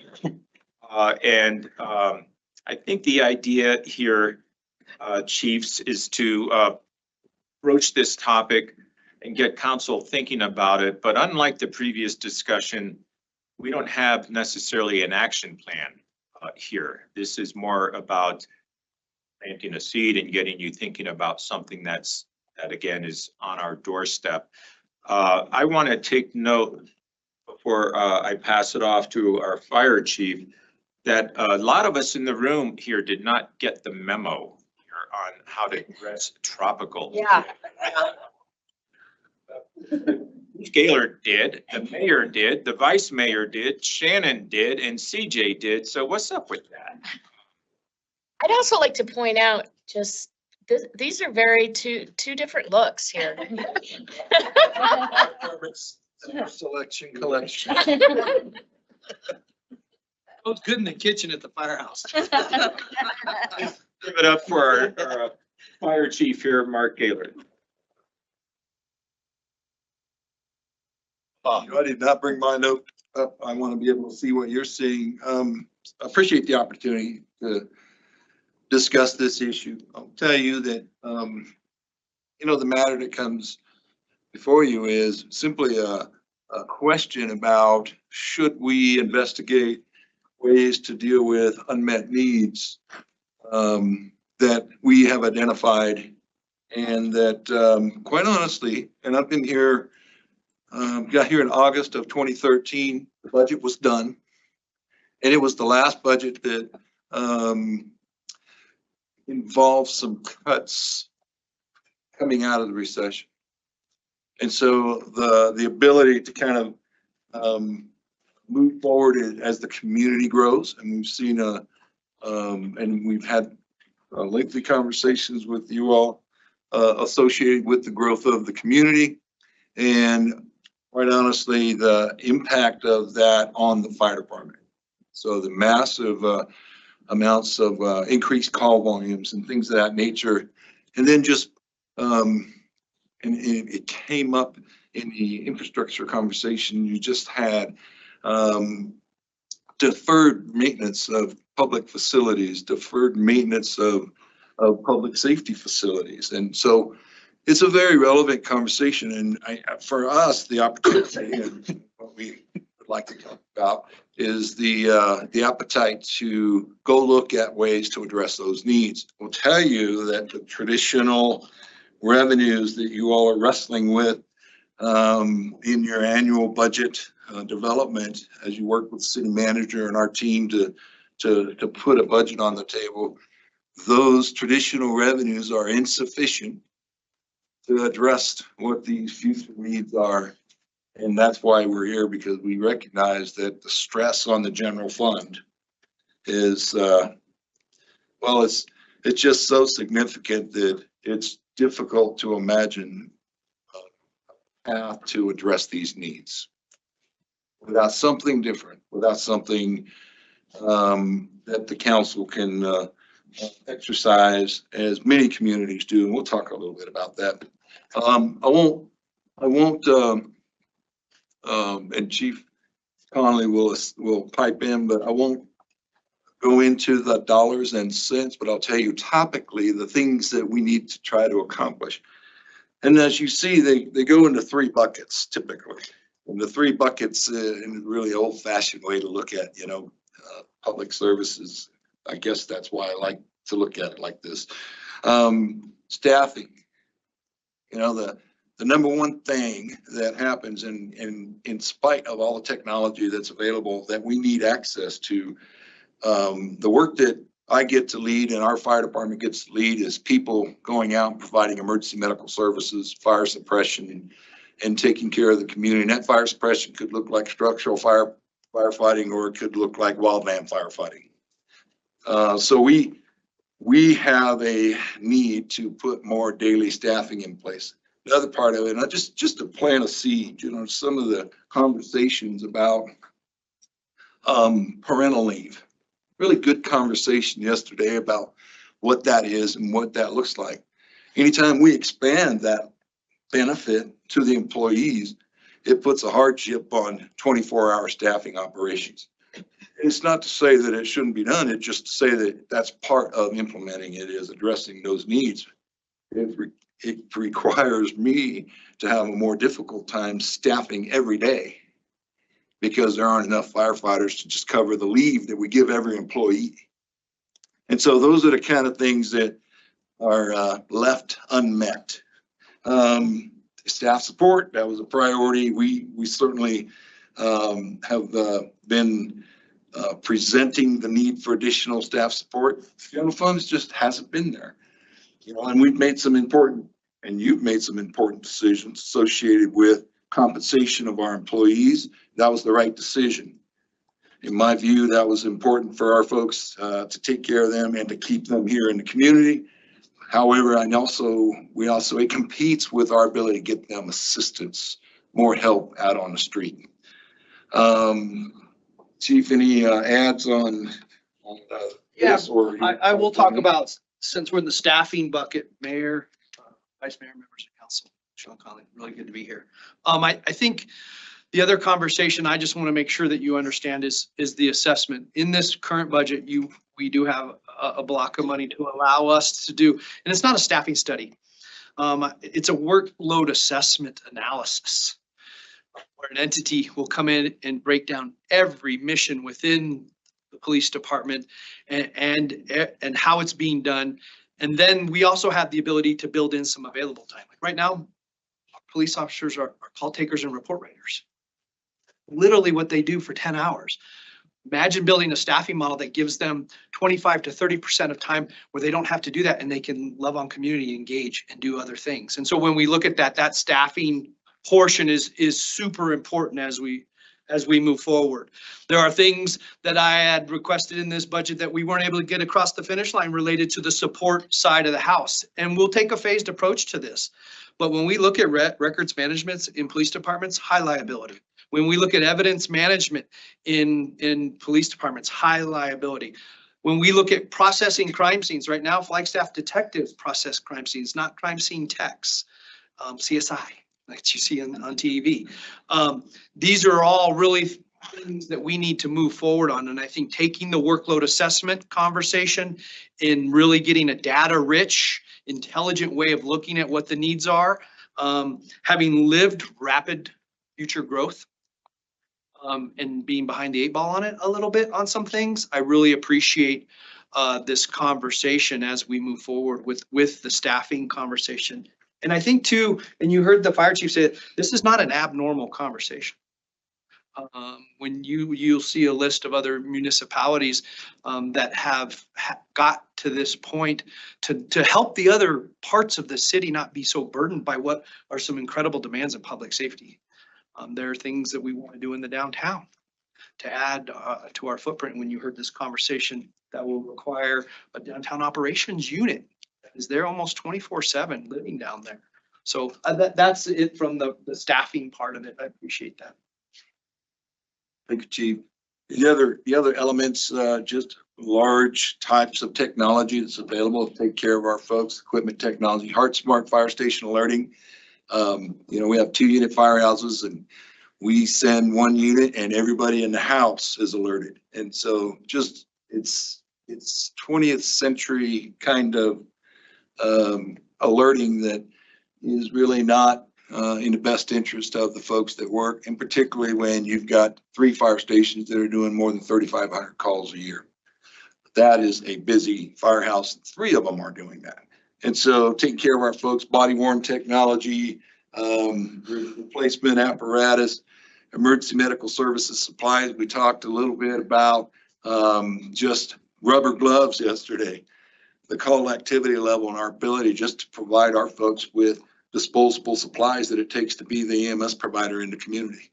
Data aggregation.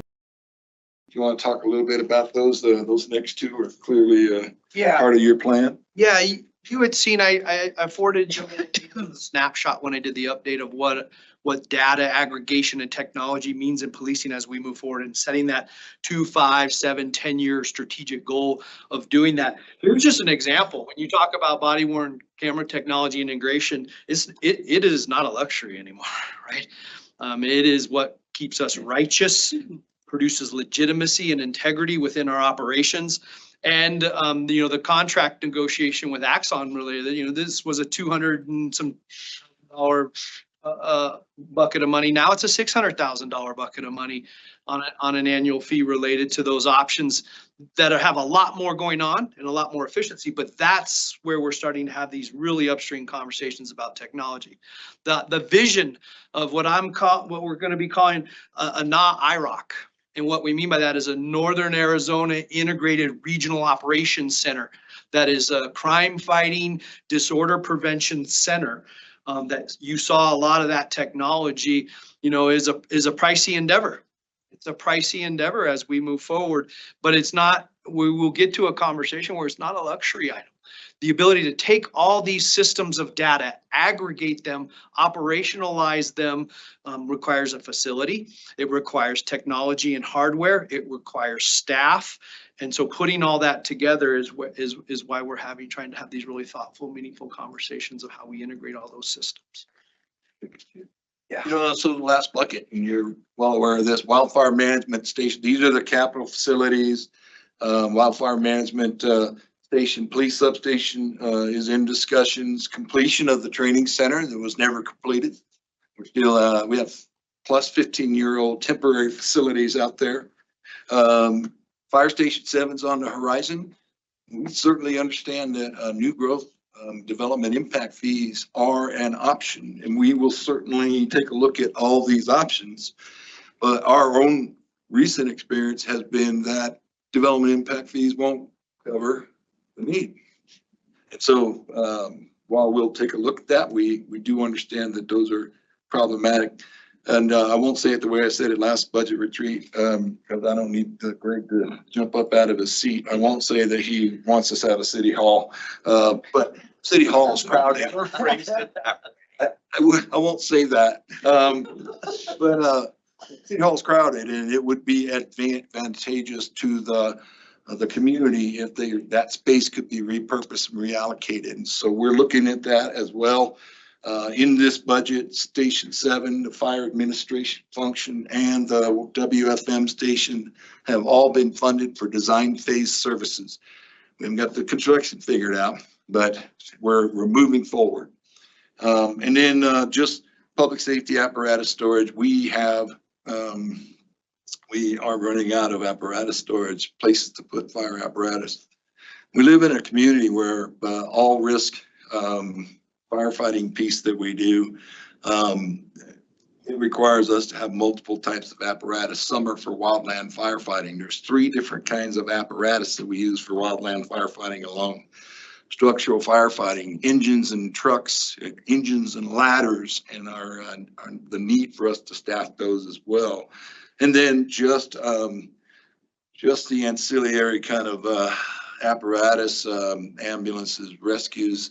These things are, they take a lot of space, and we have a multifaceted mission, and it requires us to house them, and we're running out of space. So these are examples of kind of the, as Greg had mentioned, that kind of need that's immediately in front of us. And our traditional ways of looking at revenue generation just don't lend themselves to addressing those needs. And so just another, there. The next slide we just want to share is, Chief, can I jump in and ask you to, this is very important, sorry to derail the conversation. Can you give a little more context to Fire Station 7, just so all of council and everybody in the room's aware of what we're talking about location wise? Absolutely. Thank you for the question. So we are looking at the Shark Bite property that the city of Flagstaff currently owns. It is overall intent for the site is affordable housing. Just by coincidence, we had that site analyzed by our fire protection analysts, and it is in the ideal location to support the J.W. Powell growth area that looks like it's about ready to kick off. And so we have had a number, I'm working with community development, we're working with housing, we've had a number of folks around the table looking at the eventual use. Certainly have the ability to accommodate multiple uses on that 27-acre parcel. And so we've been working with Sarah, the elements of that, should there be a discussion about the any equity lost as far as for affordable housing, that is yet to be addressed. We're all committed to addressing that, but right now we're just trying to figure out what the programming looks like. So that equity conversation, as our boss would say, stay tuned. We're gonna work through that, but it seemed like an ideal place, and we certainly all would agree that, you know, public safety services in serving our affordable communities is also a priority. So we just need to figure out how to make it all work, and we're working on that diligently now. Thank you for the question.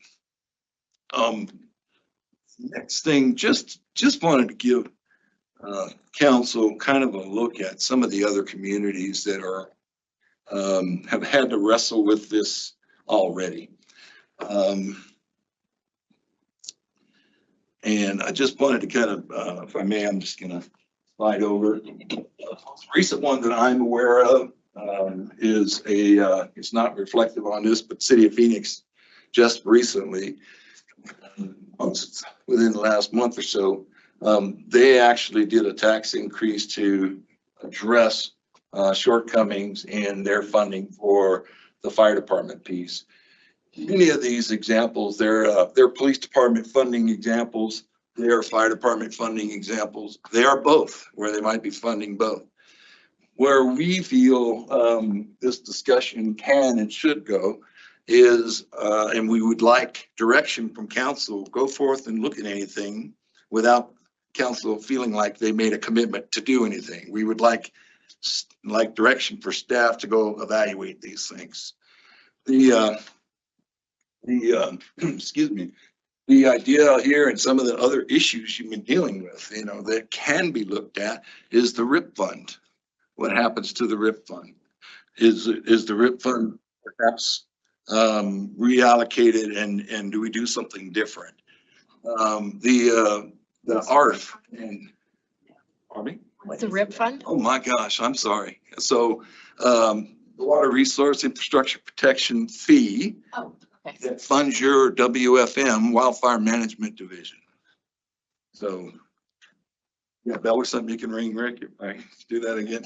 So that's a fee that's paid. Can we reallocate, restructure with some of these other considerations? The idea of if we can address some of these needs will that have a positive influence on the existing condition of the general fund? So there's lots of things we can look at, and we would just encourage, and I think the message is, we can't figure out a way to address these needs with these traditional resources that you all have been given to address them with. So in looking at other communities, it seems like this is something that is done for communities that are trying to put public safety services on the street. And so we're just kind of direction to kind of go forth and evaluate all these options to try to address these needs.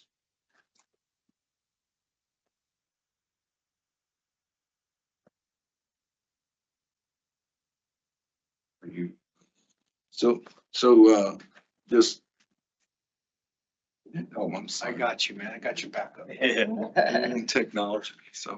So the public safety piece that you see here is in the budget now, you're seeing some funds for, excuse me. Yes, you're seeing some progress on design phase capital projects for public safety. There is no construction dollars identified. And in addition to that, new facilities, I mean, the most difficult piece is putting firefighters or police officers in them. And so that has not been addressed, but it certainly is, we're moving forward. We'd like to take a look at what it takes to develop those ongoing capacity needs. Tell you, we still carry several $100,000 in the fire department budget, and it's getting better, and we're working to reduce that, but it's one-time revenues that are addressing ongoing need. And so this is an opportunity for us to evaluate that as well. Ethan, this might be a question for Rick. Why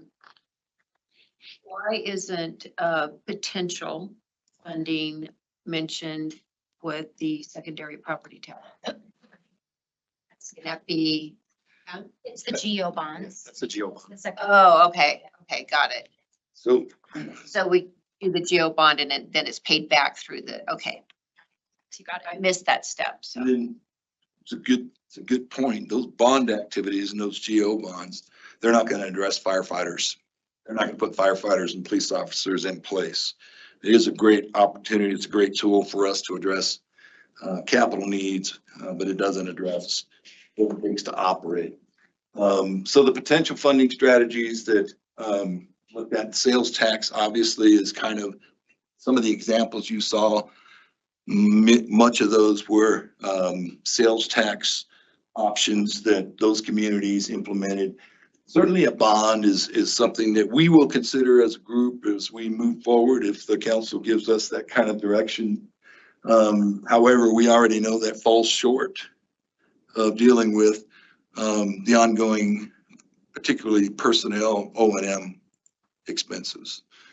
And then, yes, we can look at the water resource protection fee, and we will also evaluate what all these ideas might look like and how they might impact the rest of the funding that goes on at the city.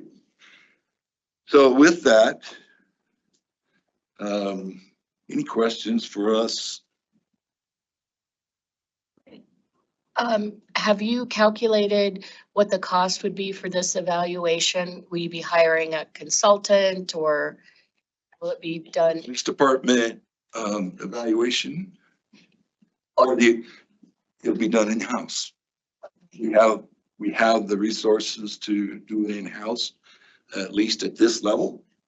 And so it'll be a staff project. For both? So Mayor, if I may just clarify, if you're asking about the workload assessment, that is funded and it'll be an external entity that'll come in. Okay. What the fire chief was saying, our ability internally to put us on target related to the totality of this endeavor, I think is something that would, I don't know if we've had a conversation, Shannon, about doing that externally, or that's something you would ask us to do internally with staff. From the fire department perspective, Well, I think we've already done that on the fire department side. yeah, we've identified, and you know, the public safety elements of we have varying levels of analysis that are already available. I'll tell you that staffing, or it's not a staffing study, it's a Workload assessment. workload assessment study that the police department is going to endeavor to get completed. It's a really good time as we go into this conversation about how we implement some of these enhancements, improvements, and maintenance efforts for public safety. But the idea here is, given council direction, staff is city management, public safety leadership will, and obviously management services, we'll go forward and we'll start to develop some of these ideas and come back and talk to the city council.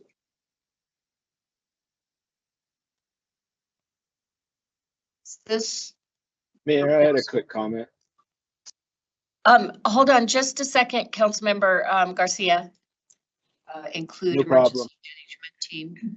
Our current discussions certainly do. You elaborate on that, Chief, and maybe add to the context potentially ARF unit at the airport. You already talked about the wildland fire unit as well, but yeah. The aircraft rescue firefighting component at the airport is part of the enterprise, but certainly we have been struggling to set that entirely up as an enterprise. There's been just about a general fund to make that all work. There is a question, and we will explore it. Can we move the ARF piece into that? In doing so, does that create resources to address the airport's operational needs to expand that capability? So these are the kind of conversations that we had on a very high level, but yes, we anticipate doing that. Emergency management is a relatively small cost center now. It doesn't necessarily mean we've put everything in place that we need to put in place, working with SPK on what that 3 to 5 year plan moving forward looks like, to see if there is any benefit and or if there makes sense or even capacity to kind of bring that into this potential new revenue. We are looking at that. Vice Mayor and then Councilmember Garcia. I just wanted to weigh in a little bit. You know, I've been in how many budget cycles, and we always are talking about the shortfalls with what you all need. And I, for one, am happy to see this come forward to us. I can't promise what the outcome will be, but I certainly do think we should have the conversation. We have a lot of needs. Our city is growing, and our funding in the typical budget is not going to cover it. So I feel like for us to be effective and to keep our community safe, we should have this conversation. That you brought it. Councilmember Garcia. Oh, thank you, Madam Mayor. Sorry for budging in or shoving myself in there. I wanted to, Chief, also, I missed the entire first part of this because of technical delay or problems on my end. So if I overspeak or if I'm going off one way or another, please cut me off. I heard the end of your presentation, and I'm really happy that we're finally having this discussion, but that you're having creative ideas on how we can fund this, because that's been our biggest challenge up to now, is, well, how are we going to fund the increases that we need in staffing when it comes to public safety? And this conversation is not new. As long as I've been hanging around at the city, almost 20 years now, we've been having this conversation. And the need, in that time, the town has grown exponentially, but we still are having this need. So just quickly, I support this idea moving forward. And I had a creative conversation with a community member, actually former council member, just the other day about this topic. And when we got to that funding piece, you know, what we discussed was we're going to have to find it in taxation somewhere. And that's okay, because, you know, and I'm kind of just speaking off the cuff here, but why is it okay for housing to increase in the past 20 years in Flagstaff up to 1,600% or more? But, you know, taxes have only increased maybe whatever that number is, quite a bit less. And I'm not saying that, you know, we should follow the pace of housing to fund our city by any means, but in order for us to get the good quality service that we need, we're going to have to pay for it. And we've all up till now we've paid you know, our fair share, but in some cases we paid less than our fair share. And it's time for, I think our community is ready to pay our fair share when it comes to things like public health and safety, water resource, you know, the fundamentals of what we need for a city to function. And I think that you are spot on with this presentation. I support this moving forward, and anything I can do to help spread the message, please let me know.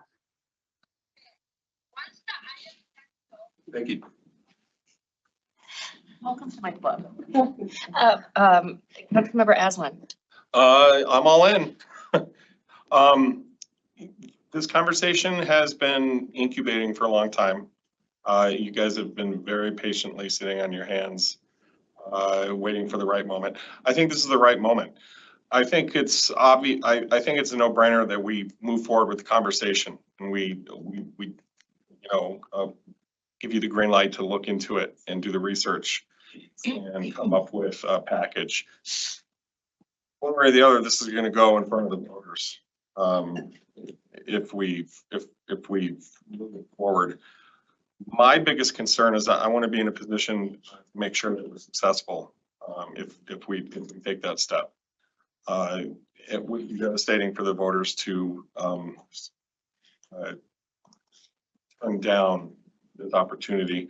And so we need to make it good. We need to make it work. So let's make sure it's clean as a whistle. It's very clear. It's easy to it's easy for our constituents to digest and understand the benefits of. And this is the right moment for this. Let's tie it very heavily to the very inflamed conversations around our disaster preparedness and a lot of the concerns out there about, you know, just how ready are we for disaster and just how well fed is our public safety apparatus. Well, this is our opportunity to show the public, hey, we're thinking about this. We know disasters around the corner. We've been talking about, you know, we've spent the last several years reacting to disaster in terms of post-fire flooding and a lot of those issues. Let's pivot and be proactive. And our community has taxed itself before to make our works safer and to make our community more prepared. And so I think they will be up to the task again, especially if we're thoughtful about how we're selling it to them. And I don't mean selling it to them in a cynical way. How we're presenting it to them for their consideration starting today. I too am in support of taking a look at this and also just having a more comprehensive discussion of everything that's needed in our emergency management world. And as Councilmember Aslan just said, just making sure that we are adequately prepared and that the public is brought along with where we're going with this. So I know we'll have many more discussions about this, but I'm in support of taking a look.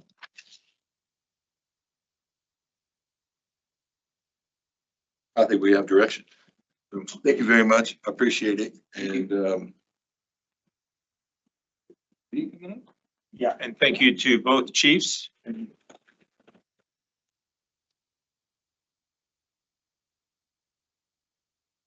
All right, shift to water services with our new director. Before we do, I'll just note, you know, the initial discussion about downtown, as mentioned, that project is very well baked in the oven and now out in front of council. Thank you for that. This last discussion, very exploratory, but we're recognizing the needs lots of discussion to follow. Stay tuned on that. This next topic that Lee will kick off with water services, others probably in between. We're going to talk a bit about wastewater and what's going on. At this very retreat a few years ago, we put this out on the table. I recall that discussion quite well, talking about wastewater needs, capacity needs, and upgrades. And it's been moving along and moving along. So I think this one is one that is likewise out there on the horizon, but there's a little bit more to it. And there's been a lot of progress, very innovative progress that I'll let Lee speak to with respect to the Rio plant, Lee and Shannon. But anyway, Wanu, it's so good to have you here and now as our new Director of Water Services, Lee. So yeah, take it away, please. Mayor, Vice Mayor, members of council, thank you for having me here today. I'm going to talk about a new wastewater treatment plant. As many people have been talking about, we're at the intersection of aging infrastructure and population growth. It's a difficult intersection to navigate. These things are not inexpensive. So I'll be here to talk about some of the history of our plants, the need or the reason as to why we have a need for a new plant, and some potential paths forward. So some brief history. We have two wastewater plants here in the city of Flagstaff. We have the Wildcat Hill Water Treatment or Water Reclamation Plant. It was built in 1979. Other than Public Works picking up our trash and taking it away, this plant has diligently been taking all the stuff that we don't want for the last 45 years. It's done a great job. We have dedicated crews who've been keeping this thing running. It's built with a 6 MGD capacity, 6 million gallons per day capacity, currently running at about 1.5 million gallons per day. And I will get into the reason why we're not at capacity yet. We're asking for another plant here in just a moment. The Rio de Flag Water Reclamation Plant is located near Sam's Club. It was built in 1996, also a great plant. It does its job. It's not functioning at capacity yet either. Due to its location, we don't have the flows coming in from that side of town to run that plant at capacity. So Wildcat is seeing a lot of those flows. Back to the Wildcat Hill Water. Well, let's start with Rio. The Rio plant, if you've ever done a tour of the plant, start at the pump station. There's one pump station. It pumps from the collection system to the top of the hill, and that entire plant gravity feeds through the plant. It's very efficient. You don't need pumping. It was designed that way. That's how most plants are designed. One pump station, let gravity do the rest of the work. And if you've taken a tour of that plant, you can follow the water straight through the plant. It starts here, goes here, goes here, goes here. Wildcat Hill is a very different story. Built in 1979. Water treatment standards were not the same back in 1979. They've changed. It's a dynamic environment. State and federal standards are constantly evolving. So if you've taken a tour of the Wildcat plant, you'll see that the water comes in here, pumped over here, gets pumped up here, flows back over this way, pumped over this way, and then finally finds its way out to the reclaim system.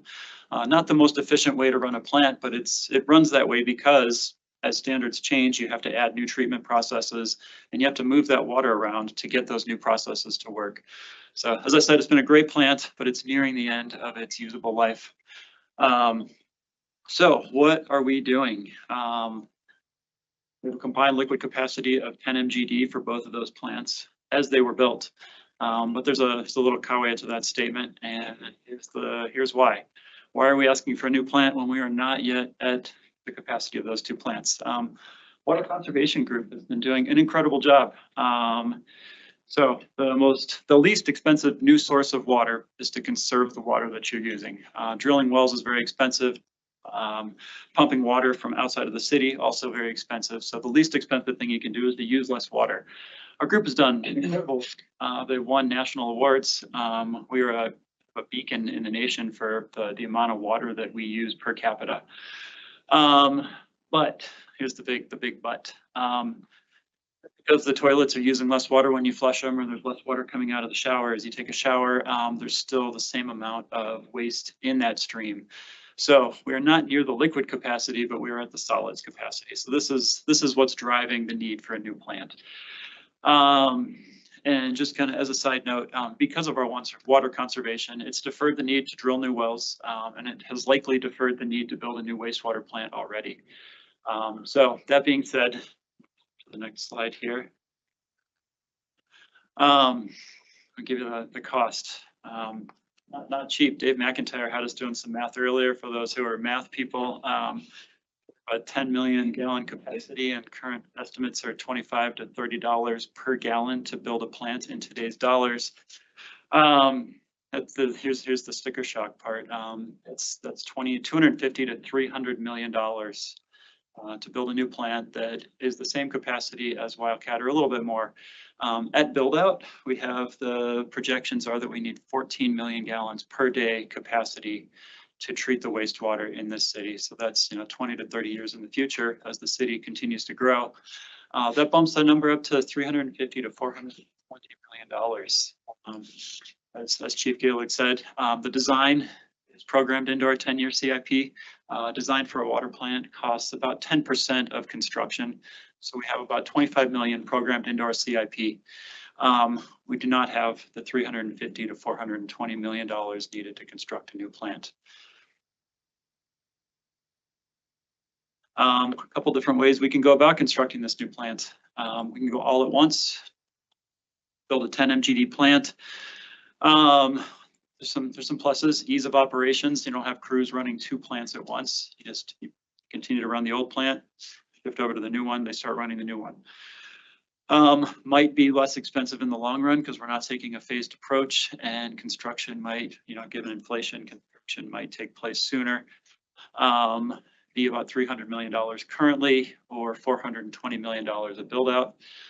The other approach would be to take a phased approach. So these plants that I'm going to show you in a minute, there's some new technologies out there. They're easily phased in. We can build them in 2.5 MGD parcels or little packages, and build those as we have the funding or as the funding develops.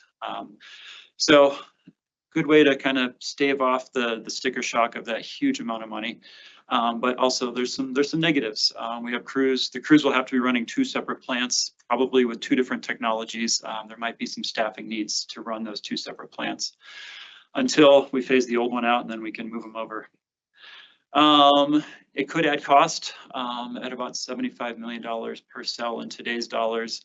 That's a 2.5 MGD cell. So if we're building it in these little pieces, it does help with the onset of the cost, but with inflation, construction is going to take longer. It's going to push it out, and given the last 5 to 10 years, inflation, we've seen that as I think Rick Tatter said, the dollar has gone less far than it used to. Some treatment options. So I'm just going to throw these in there, a little bit of technical information.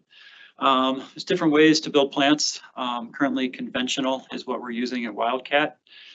Basically, flow comes in, you set heavy solids out. What's left goes through an aeration and anoxic zone. Takes care of a lot of the dissolved waste that's in that water. There's a different one. There's Wildcat, like I said, it's been added on to as the standards have changed. So Wildcat was conventional. It's now conventional plus IFAS, which is integrated fixed film activated sludge. They basically added a treatment cell that has these little wafers that kind of look like honeycomb cereal's not going to like it if I say this, but honeycomb cereal are little honeycombs. Read that again. And that is, it's a media for the bugs to grow on. So the bugs stick to these little plastic cells, and it gives them lots of surface area where they can absorb that oxygen out of the water. And then there's also, because the cells have, or those little honeycombs have small holes through them, there's also an anoxic zone in the middle where there's not as much oxygen available. So you have kind of 2 different processes going at one time. It was able to make that plant meet standards in the past. It's done a great job. We have the conventional treatment plus Bardinfo, or it's a Bardinfo process at the Rio plant. Basically just pumps the water around in a circle. It gets oxygen here, it's deprived of oxygen here. And as it goes around and around, certain bugs thrive and then they die off, and other bugs thrive and they die off. And as they do that, they're pulling those nutrients out of the water so that we can meet our state and federal standards. A newer, not really newer, but it's been out there a little while, but it's an emerging technology, is membrane biological reactor. That's MBR. Totally different way to run a treatment plant. These aren't the greatest images, but conventional plant comes in, you settle the solids out, oxygenation, anoxic zones. Then you settle all those bugs out and you take that clean water and you run it through a filter, usually a sand filter or some kind of a screen. MBR takes that one step further. So you screen, you settle the solids out, you go through your oxic and anoxic zones. And then it goes through a membrane. And these membranes have very fine pores. So just for reference, the MBR pores are 0.02 to 0.4 microns. For reference, a human hair is about 50 microns. So very, very small pores, but they give you very good effluent quality because they're taking so much of the stuff out of the water. The reason I bring that up is because if the voters and city council decide to go the route of advanced water treatment, MBR is currently the best technology to go that route. It gives you very high quality effluent, which you can then run through your AWT plant to produce that potable or indirect potable reused water. So operators would learn a new process. That's not a huge deal. Our operations staff are constantly learning new processes as state and federal standards evolve. Can be phased, like I said, very easily phased in 2.5 gallon per day increments. So you could build small piece, add on as funds are available or as the need is determined. And this has already been done. The Apache Junction and Kyrene plants down in the valley have taken this phased approach to their MBR plants. And just as a note, MBR plants and conventional plants cost roughly the same amount to build, to construct. Yes, Greg? With those examples that you just referenced, are they coinciding? Lots of the Southwest is no, it's an MBR plant and it's specifically. They decommissioned one plant, started a new one. Yeah, or it's the city's growing and they're just building a whole new all by itself. Thank you. Yeah, thank you for the question. And so, sorry to interrupt, Lee. This is Sterling. What did you say the specs were on those microns compared to a human hair? Could you repeat that again? Yeah, thanks, Sterling. MBR plants are 0.02 to 0.4 microns. That's the pore size in the membrane, and a human hair is about 50 microns. So was that about 1% of the diameter of a human hair? If I'm doing more math. Okay, thank you. Right. Any other questions? Yes. The J.W. Powell large expanded area for a new plant. Yeah, great question. Thank you, Councilmember Spence. As we're working through a pressure sewer amendment right now, or a code amendment, and I don't know exactly, but I think that is a lower elevation and it's going to have to be pumped up into our gravity-fed collection system. And as a follow-up, has a site been selected for this potential new wastewater treatment? Yes, Wildcat Hill has the real estate available. So you're familiar with, let's see if I can go back to that first slide and use it as reference. So looking at this slide, entrance to the plant is right here. This is a very wet winter. This DLD is flooded, but this is the area where an NBR plant could be positioned. It's a much smaller footprint than the conventional plants. We wouldn't be using these trickling filters anymore. And depending on the route we go, we may or may not need digestion either. So this is the area that's been specified for it. Would the old facilities be deconstructed? The old facilities would run until the new plant is constructed to meet that capacity and then probably decommissioned. Yeah. I think we're on to the hard part now. How do we fund this? The design, as I said, is in our 10-year CIP. It's about $25 million programmed in. We also were included on an approved list of projects in the WRDA last year. WRDA is Water Resource Development Act. $5 million is slated to come to us for design of it. However, that the WRDA has not been funded currently. And my understanding of the WRDA is that you can apply for it every year, and as long as you're on an approved project list, you can receive that $5 million every year. So that could go towards the design of that plant. That is not going to cover the construction of that plant. And this is the part where this is not my strong suit, but we're going to have to get creative about the funding strategies for $300 to $420 million plant in the next 10 years. Can we go for a bond? Is there a sales tax option? So this is the part where I'm leaning on council to just kind of be creative and see how are we going to go about this? How long would the design phase take? That is a great question. With these really big CIP projects and Mac, I don't know if Mac's Online might have a better estimate on it, but probably 2 years would be my guess. And can you, I know that the Water Services has taken several steps to prolong the life of our treatment plant. Can you briefly go through that? Yeah, thank you for the question, Mayor. So we are currently in the design phase for removing solids at the Rio de Flag plant. You've heard of this Shinsi dehumidifier project. That will help prolong the life. If we can pull those solids out at Rio, not put them back into the collection system and not treat them again at the Wildcat Hill plant, that will make our system more efficient and it will take some of the pressure off of Wildcat Hill so we can get closer to that liquid capacity versus the solids capacity. There's some other technologies out there. I'd like to talk to Ward Davis about micro screens where you can pull some of the solids out at the headworks and treat them separately through a separate train. So we're looking at different design options, but the one that's currently in design is the Shinsi dryer. And the biochar project that Senator Gallego helped us get into appropriations with the last budget.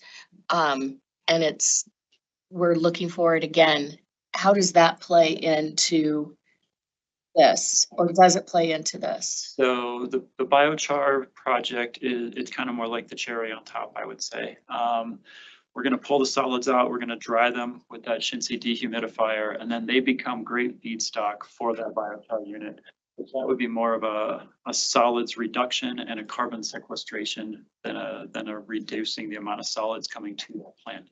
Okay, thank you. And one possible approach there would be to combine those dried biosolids, which I assume we're talking Class A at that point, with some other organic materials such as, discussion has been about, forest health products that the slash and things like that come out of our forest health projects, and that biomass has no real purpose, but it could be combined with the biosolids to form a biochar product, correct? That is correct, yeah. We took a field trip to Eager, Arizona, where there's a forest products company who is, they make utility poles out of the trees, and they have a machine that strips all the bark off of them, and they take that bark and they feed it into their biochar unit. And because biochar produces a huge amount of heat,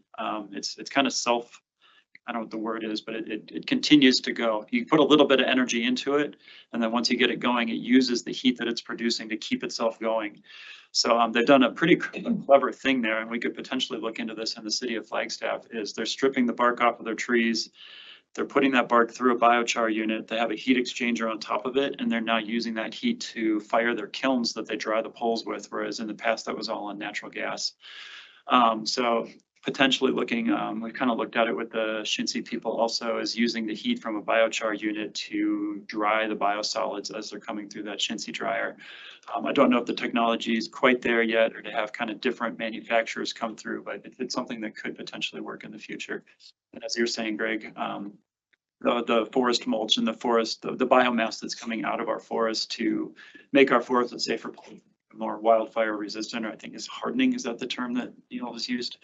Hardening the forest could also be used as that biochar stock. Thank you. Yes. Yep.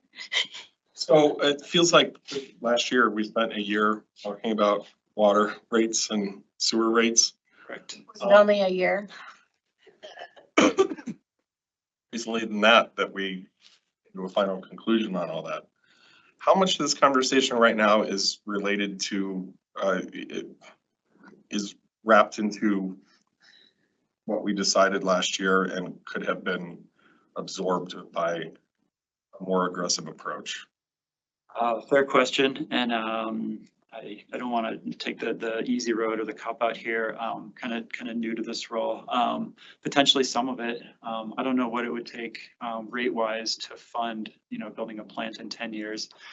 I would have to look at the numbers and see exactly what that would entail. So some of this conversation was on the horizon regardless. If I may, yes, it's been on the horizon. I think and Shannon can weigh in on this as well, but when we were strategizing with the consultants, we had a lot of discussion about how much the rates, to what extent the rates could cover capital investments in the utility. And I think on many of the projects, the answer is to some extent, yes, as we talk about replacing aging pipeline and increasing capacity. But the rates can't shoulder the entirety of it. So when we asked the voters to approve Proposition 441, there was a wastewater component in that, and that is now going into some of the things that Lee talked about it with the Rio plant, some upgrades. Again, it's a small part. This is the lion's share as we talk about potentially a $300 to $400 million facility. And there's a lot of uncertainty as to what the facility will be. But we know it's going to be expensive, and whether it is all at once or phased, similar comment. Yeah, we're then beyond rate revenues. I think, to cover maybe some design and some of the planning that goes into it, yes, but the ultimate construction, no. We're way beyond rate, that the ratepayers could not burden this type of expenditure. I think there's a lot of strategizing to be had as to how we do capitalize that. It might be a number of things. We're going to need help on it. We'll need to pursue grants, low interest loans, state level, federal level. I don't know, but it's got to be something beyond simple rate revenues. Yeah. Thank you for the question. Absolutely. Yeah, I just wanted to put that a little bit in context, but also moving forward, we're still here having these difficult conversations about deferred maintenance and emerging technologies. Before I comment further, I am kind of curious the answer to this question from your perspective, Lee. What is there a plausible option to do nothing? What is the cost of doing nothing? What would it look like if this was something we decided to punt on for 5 years or? Fair question. Feel free to be totally honest. Second, off that. yeah. If we did nothing, we are going to hit our capacity in the near future as population continues to increase. Probably have to limit development that's coming into the city of Flagstaff. From that perspective, from another perspective, the plant is kind of reaching its end of life capacity. They design these plants for a certain number of years. They design components for 20 years and replace them. Every 20 years, you kind of do an overhaul. This one's 45 years old. So there's components in there. If they were to fail, we could be out of compliance, and it's a sanitary issue to have. I think is the. What's that? Yes, there is a creek. Yeah, so something fails, we could potentially have sewage going down Picture Canyon. We don't want to avoid that. Literally. Monica does that. Literally, there's a phrase for that. So I think you kind of spent the past half hour just saying all that. I just kind of wanted to put a finer point on it. It really doesn't seem like there's an option to ignore this. Yeah, I mean, given my position, obviously it's very important to me. And I just want to say, I remember when we were hiring Greg, one of my conversations I had with him, he has a background in water a little bit, I was very excited about the future of water in Flagstaff and the city manager's appetite for pursuing emerging technologies and looking to the future of our staffing and our infrastructure, so that we're doing things like what was on the previous slide, preparing for eventual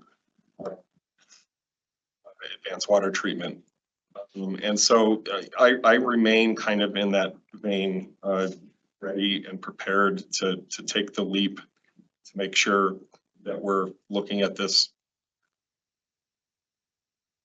sort of the same way we just had the parking conversation about downtown. You know, let's not do the minimum to keep up. Let's leap forward a little bit and get this heavy lift done, and do a favor to future councils, and to our entire future community. Timeline wise, so But how we do that, yeah, I agree with you. This is have to be very creative. I'm sorry that they scheduled you after the fire department and I think it's so we could all get, take a break. yeah, that's a bummer. Grassy. Timeline wise, so design is in the 10-year CIP. And then you'd be looking at construction after that 10 years? So I don't have a very solid timeline on this. I think Shannon Jones was thinking start making this happen 7 or 8 years from now so that we're ready to construct in 10 years. Looking at population projections and development projections, I'm gonna have to talk with the team, see whether that's a realistic thing to do or if we're gonna start designing in 10 years and maybe start construction in 12. So I don't have all the answers for you on that one. And when it's fully operational, does Rio stay online? Rio stays online. So Rio is designed to be a 4 MGD plant, currently running at 2.2. Talking with the operations crew just this week, and the flows that are coming down. So because we're a gravity fed system, we call them reaches, like a stream reach. So there's these collection areas. They think they might be able to do 3 right now, but there's just not enough development in that bow and arrow reach. So out towards like the Zuni area, Pine Canyon. And then what's coming out of downtown just isn't at capacity just yet. We do have a very kind of back of the napkin sketch to build a lift station further downstream and pump that Rio plant. It wouldn't be horrendously expensive to get that plant running at capacity. And then do you see a significant investment needed in the Rio plant when the new plant is operational?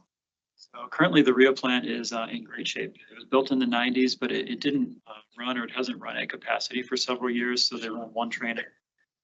Even though it's 30 years old or close to 30 years old, it doesn't have that amount of wear and tear on it. So it's from my perspective, and I think the crews would agree, it's in pretty good shape. And the new plant, would that be adequate for all the additional growth that's anticipated in the regional plan and with all the privately held land that's within the urban growth boundary? That's what the forecasts say, is if we can construct a 14 million gallon per day plant at the Wildcat facility, that should be sufficient for build out with the Rio plant running at capacity. Okay.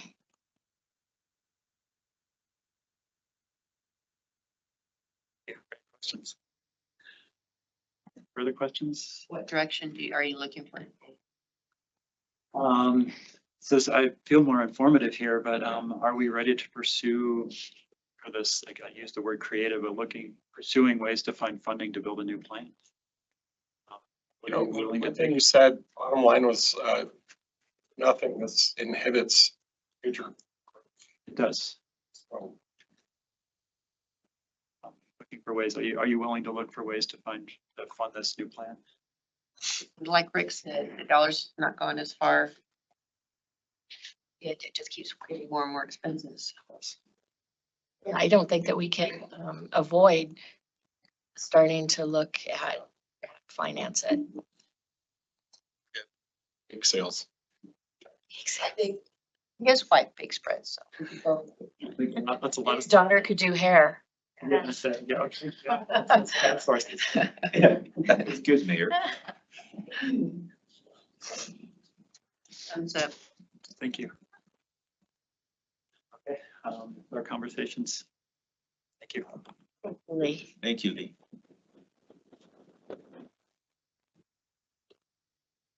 Again, Mayor, I think we'll look to you for some direction on timing and agenda. We have some things to talk about yet, more in the wrap-up category, also talking about other potential projects. Not many, but some that we want council to consider, or at least we want to broach it and get council thinking about it. These last three topics, again, we're at various levels of development. The first one, downtown enhancement, we're ready to roll basically. And that one's a little bit more, that is involved in terms of budgeting. We have some good strategies and not a lot of impact on the general fund. Public safety, again, kind of broaching this one, looking at exploring funding strategies and expect a lot of discussion to come back to council over time on that. Wastewater treatment plant, also a necessity, and, kind of continuing the discussion that was started a couple of years ago, but there's more to it now, and there's more and more clarity as time marches on as to how we strategize what the what is, and then the how do we fund it. I think Lee just talked a little bit about some of the when, and stay tuned on that. That one's out there, several years at least, but we have to have the discussion now. I suggest we break for lunch. First, take any public comment, and we do not have any. Received a request. Okay. Break for lunch, come back and do a wrap up. And I don't think the wrap up will take a lot of time. We do have a couple of other items to chat about, and then adjourn. Does that sound okay? Does. We have the lunch delivered. Do you want to chat about that, or? We've got pizza and salad in the kitchen. Help yourselves. And when do we reconvene then? Do you want to take 30 minutes? Does 30 minutes sound right, Mayor? The 12. Shorter. We shorter and eat. We could do 15 and eat during the. I have No, I'm not. was 10 of, why don't we reconvene then at quarter after? That's 25 minutes. Is that too much? I'm fine with that. After we reconvene. Ordering with the city manager.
All right, we're gonna go ahead and kick it back off.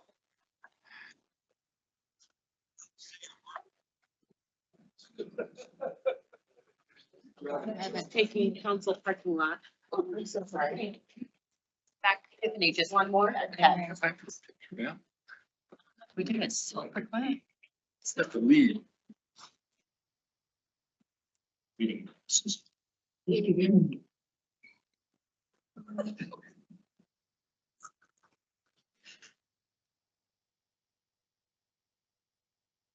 It's just lunch. Thank you, Stacy, you and your team for arranging Yeah. us nutrition and setting us up. Making sure we stay fed so that we're not hungry. Very important. Yeah. We're going to spend a little bit of time on the future considerations discussion before we head to the council adds and deletes. So just a little bit of refresh. You know, we talked about potential funding sources with all of these three larger endeavors, availability that we have to build future capacity, and then talked about some of our future considerations. What we wanted to close with is just some feedback from council on other things that might come to mind when you think about the future of our community. And I know Greg is going to share some thoughts also on some things that are happening right now that might lead to those future discussions. So I'm going to invite Greg to come up and he'll help finish out this conversation with council this afternoon before we get to adds and deletes. Thank you. Yeah, thank you. Thank you, Shannon. Yeah.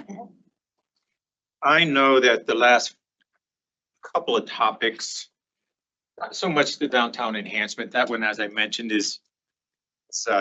doesn't necessarily make our heads explode, is doable. But as we talk about public safety needs, big stuff, and then wastewater treatment plant, same comment. What we're not addressing, what we haven't addressed is other things that come along as well. These are things that we know are on the horizon.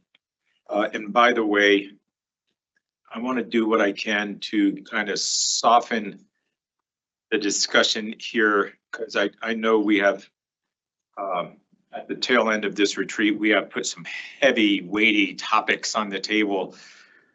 We all know what happened in LA with the really catastrophic events recent.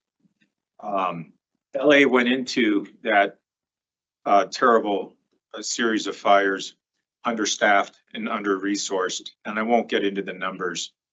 But I think LA still lays claim to being the largest city in the nation.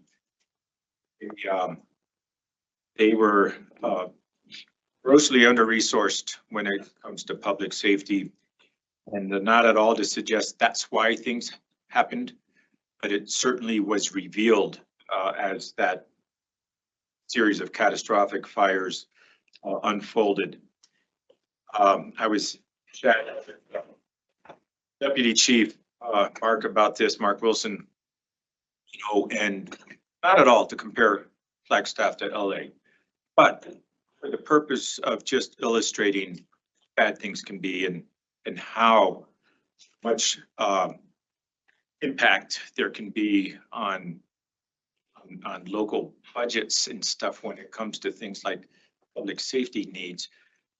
The city of Los Angeles right now, to get to where they need to be in terms of proper staffing and fire stations, they need 63 new fire stations. 63 fire stations. They probably have a. Taking it down that deep. Yep. So think about that for a second. We just finished a discussion where we're talking about, you know, a new battalion, fire station, and some new facilities for wildland fire, for police, what have you. I guess you always have to put that to scale. These are hard discussions, but where I'm going with this is every community's having these discussions. We've had our fair share of catastrophic events, and we have, I think, done an admirable job of responding to them and at the same time preparing for the future. Flagstaff is an incredibly resilient community.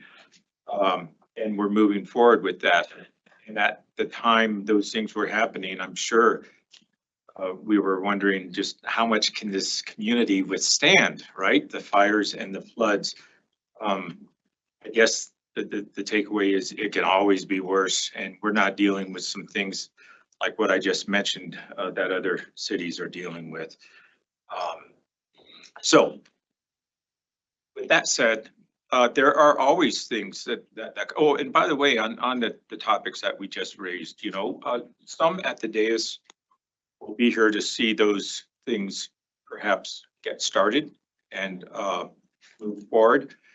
Others will be replaced by other elected officials who will be serving in that function. Is that a threat? No. Not a threat. It is a way of saying it's so important to have these discussions, and we lay the framework, we build the framework from which these things ultimately happen, even if it's not us that's making them happen. It was councils over the last 2 decades that built the framework for the Rio de Flag flood control project.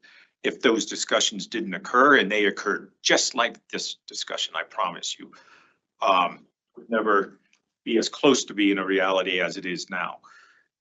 So I also assure you, and I wasn't around then, of course, and many of you probably were not, but I'm sure in that room when they were talking about having to fund, you know, something like the Rio de Flag flood control project, that heads were exploding and the numbers were unreal. And it was like, how in the heck are we ever going to do this?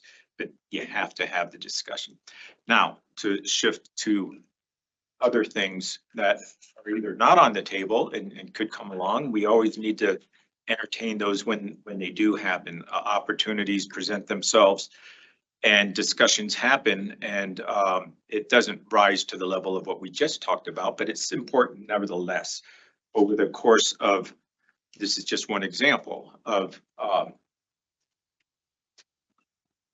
other considerations. We are in the other considerations realm here.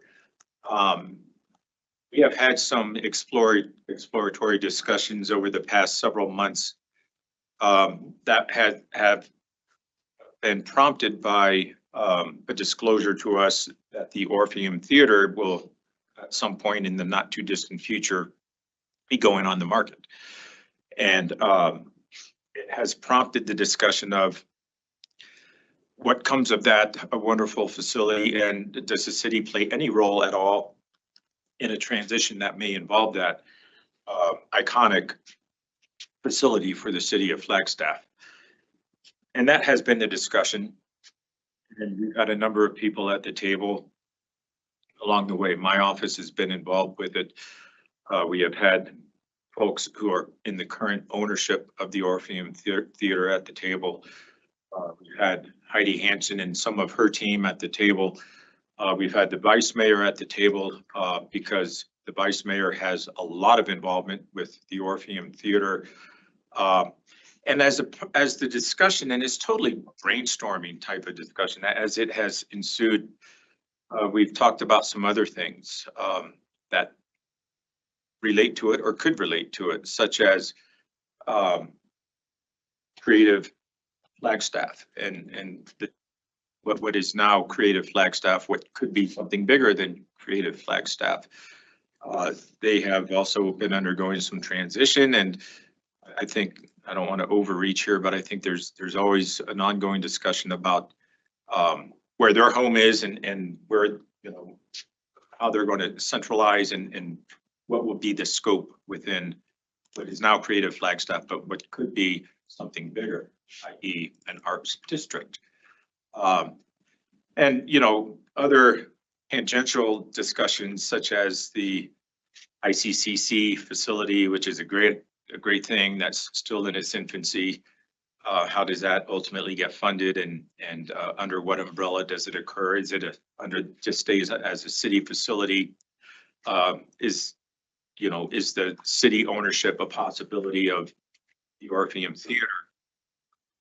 We don't know. These are kind of big picture things we're talking about. And it's not yet all coming together nicely and cohesively, but there's more and more clarity as we continue with these discussions. We decided recently we were far enough along with this discussion to get it in front of the dais, which we're scheduled to do at the end of June. It's entirely exploratory. There is no set plan in place. We just feel it's time to have a chat with the council and throw out a few options on the table and see if there's interest. Why do I mention that? Is one of things that is just a great example of things that could come along in the discussion. We don't always script these things. We had a really good idea on wastewater treatment plant. We've known about this for a while, that it was getting closer and closer. We've been having discussions about public safety. We've been having discussions about downtown enhancements. The thing with the theater just kind of dropped in our laps, and sometimes that happens. And the question is, well, what do you do? Well, if what we're supposed to do, we think about it and we chat about it and we explore the options, and nothing may come of it or something may come of it. But we're remiss if we don't have those discussions. So with that, I wanted to give you a heads up that this is coming to the dais. And I might invite the vice mayor, since you've been at the table, to offer your perspectives. We're not looking for direction here. We're just kind of broaching something that we've been chatting about, and others can speak to this as well. Vice Mayor. Thank you. So I'm glad that we're having this before us today. Like city manager said, it will be coming June to us. And I know we've heard a lot of asks and needs of the city. So I just hope that we can keep our minds open to this conversation when it does happen. I have been involved with the Orpheum for several years, and I do believe it is a hub of our community. They do more than live music. They do plays. Jake Bacon had an event there the other night. We have our city staff appreciation event there. So it's a big community asset, and I would hate to see it go away. And I would hate to see it become something that isn't clearly focused. So I did get involved. Chris Scully and Charles Smith approached me, and I brought it to city manager, and we've been in the talks on how we make this happen. And I think it probably will be a bigger discussion than just the Orpheum. Maybe it's not, maybe it is, but there are other needs that the city has, and I kind of am pushing to include those to just have the conversation. But I do believe it would be a shame to see the Orpheum leave. It has been with us and provides a huge community asset. So I just want to, I know there's a lot going on in our city, but this is another need that supports our downtown, it supports our community events, and it really is a hub for people to gather. We have it come before us, I hope we can have the discussion. Vice Mayor. Yeah, please. I think I've said this before. I was in on one of the discussions where they approached me or something. It was too long ago, but I think it's time definitely, and this just adds to it, or maybe is the lead, that we consider an art district. We've got the cultural center, Indigenous Cultural Center, that, you know, we're struggling to figure out how we even pay for some of the basic improvements to make it so somebody could come in and do something. And we are a very arts and culture community. And I don't know what that requires, but I think it's something that this should be in a bigger picture, brought into the conversation to say, if we had an art district, we had these hubs, you know, how does that, you know, benefit our community? And is it that too broad, or maybe just, you know, the Orpheum? But I think an art district, I think, is warranted some of the conversation in that. And I, just to add on to that, I first started with the Orpheum in my mind, but then I did broaden it to the arts district concept. And it's hard because I don't know really what an arts district in Flagstaff will look like. Yeah. But I think we do have the need. And I think that our community is very supportive of the arts. I know they're supportive of the Orpheum and all of the other venues and the ICCC. They're getting that going. So I think there's a lot of opportunity here. Yep. Oh, Councilmember House. You see. Thank you. Yes, I just wanted to add on that last point. I know we had had conversation before and maybe at some of last year's budget conversations about the idea of expanding or finding other ways to support Flagstaff's art economy. And I think that that is an important thing to re-raise as part of this conversation, is just recognizing how important both the sciences and the arts are to Flagstaff, the unique character of Flagstaff as a community that is very supportive of the arts and really embraces that concept of STEAM, beyond STEM, that is inclusive of art, culture, and art economics and so forth. So just wanted to bring that forward as well as part of the conversation. Thank you. Thank you, Councilmember House, and it's very good to hear from you virtually. It's a great discussion we're having. I'll add a couple of quick comments. This idea of city ownership being a part of local theater is not entirely unprecedented. This little ad hoc group that's been looking at this issue has looked at other examples in Arizona, and you'll hear more about that at the end of June. Some good legwork has been done. Coming from Colorado, I can think of a number of communities that have gone this route, and there are a lot of successes to show for it. And then bringing it home to Flagstaff, we have a model. This has been discussed before, but with respect to other facilities, I'll remind us, we are the owner of the property that is now occupied by Theatricos Local Theater. That's a city facility, and a few years ago, in the context of these budget discussions, we talked about how to make that a better model. A few years ago, Theatricos was quite underwater financially, and then COVID happened, and we did a lot of things to help the local theater nonprofit make it work in that facility because it was in the city's interest to do so. Literally underwater. Literally underwater.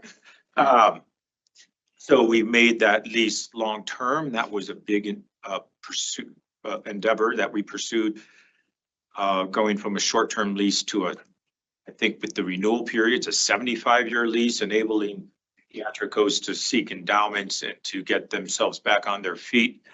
The city invested into the facility, upgraded a few things, and there you have it. It's not to say that it's all done, but they're back up and running, and we're happy for it. And now, what's the relevance of that? Community theater is very important to Flagstaff, and the city has done its part behind the scenes. We're not putting on the shows, they are, but we're helping them be viable financially by what we've done with the lease and the building.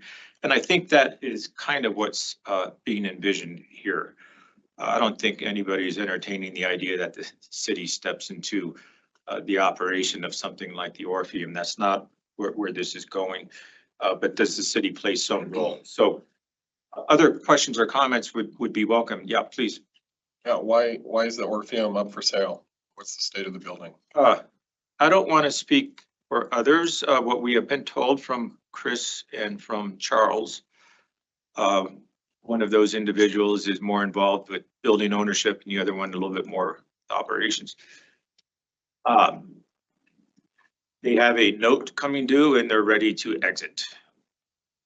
So there's the note coming due, I think, is just providing an opportunity for them to rethink whether they want to stay with the facility, and they have shared with us that it's time to move on. There is no compelling reason. They have been in the business for how many years? At least 25. 25 years. So I think it's just a natural time for them to rethink that. And they are quite interested in seeing it maintained in some way, shape, or form in its current function. They want to see it be an asset for the community. Building? What's the shape of the building? Yeah. Well, that would, I hear it's good. We haven't taken it to that. Greg, just Please do. pressing this on June 24th. June 24th. With all of those details. Yeah. All good questions. Yes, Dr. Spence. Another model, obviously, to look at is Fort Tut Hills Pepsi Amphitheater that the county is involved in.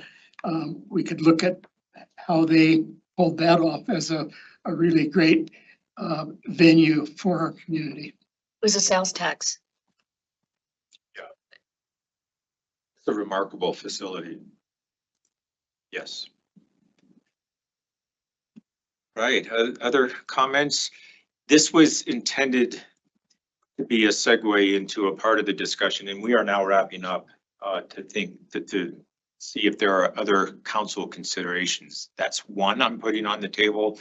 There may be others, so now's an opportunity if there's things that you would like to chat about that haven't been discussed or you want to give more audience to.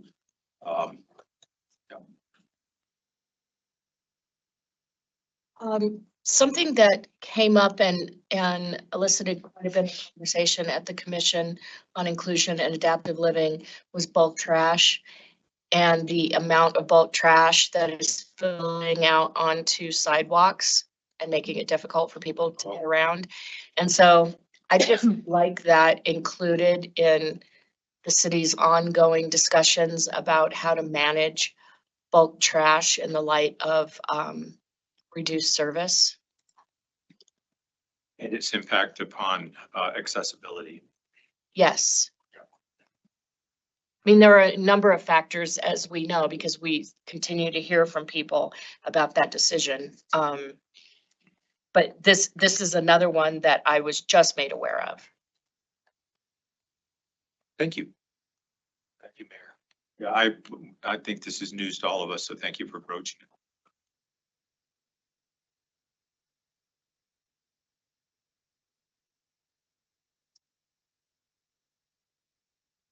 Shall we attempt to wrap up?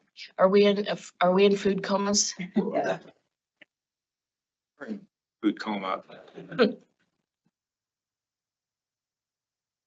Real fast, in the interest of wrapping up, and again, if ideas have come to mind, please share them, because this is our last retreat.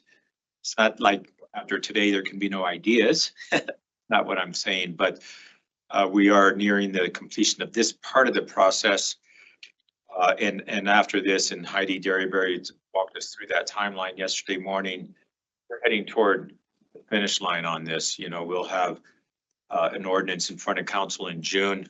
A lot of work between now and then. Let me attempt to summarize some things over the last day and a half. Nice presentation yesterday on the revenues. Thank you, Rick Tatter and team, for bringing us up to date on that. I think a lot of that news was a little bit reassuring that we're not seeing any big shifts, any big changes. Although we did have some very good discussion about uncertainty, and especially with respect to appropriations, federal appropriations and grants and so forth. But again, out of that, it's business as usual until it's not. We are moving forward. We're marching forward with all of these things. We segued from that, and many thanks to the team for putting all of that stuff together. Heidi, John, Rick, Brandy, and all the people behind the scenes on that. We segued into personnel cost and focused on investing in our employees and the market analyses, which is the big part of that. Not the only part, but certainly the biggest part. And we so much appreciate the work that's gone into that, but more importantly, the support we've had from this council and from the previous council. You saw the graphics. This has been an ongoing thing over the last few years. And I know our employees are grateful.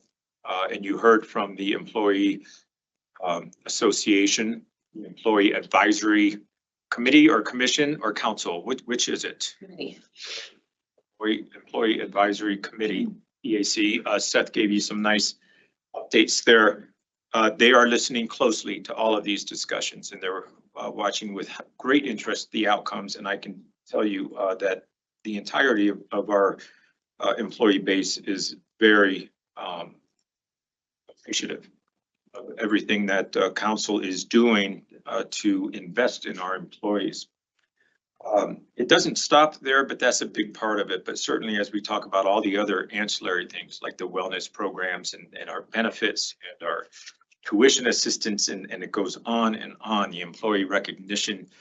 Every couple of weeks you hear, or every month you hear from Shannon Anderson as she recognizes our employees' work anniversaries, the employee events that we host, the awards. It's a constant grade in front of council of all the things that our colleagues are doing, the wonderful things, and how they are honored and recognized.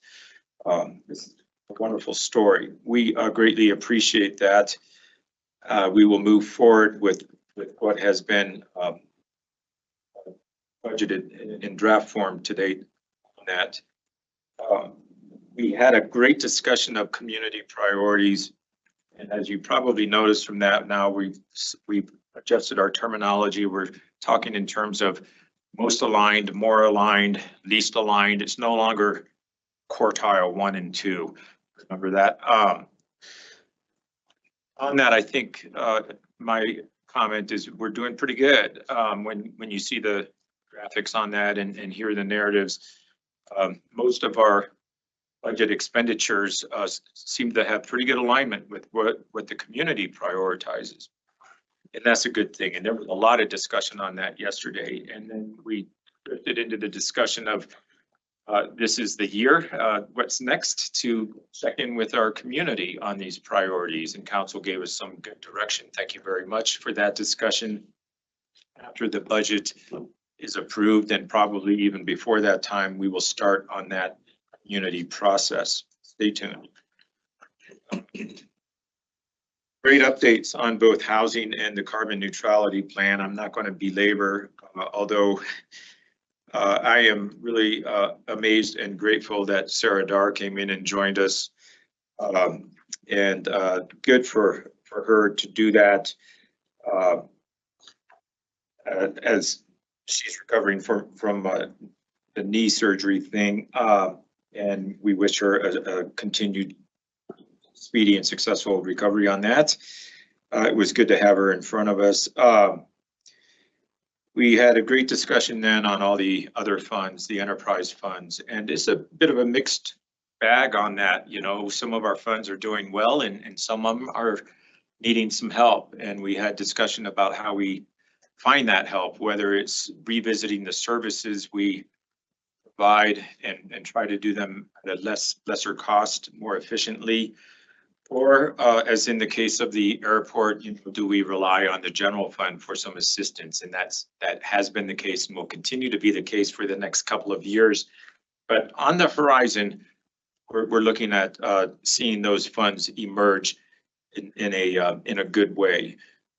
It's an ongoing process. Next year, it might be something else that frankly needs a little bit of help. It's not like you ever check all the boxes on these things, right? There's always things to talk about.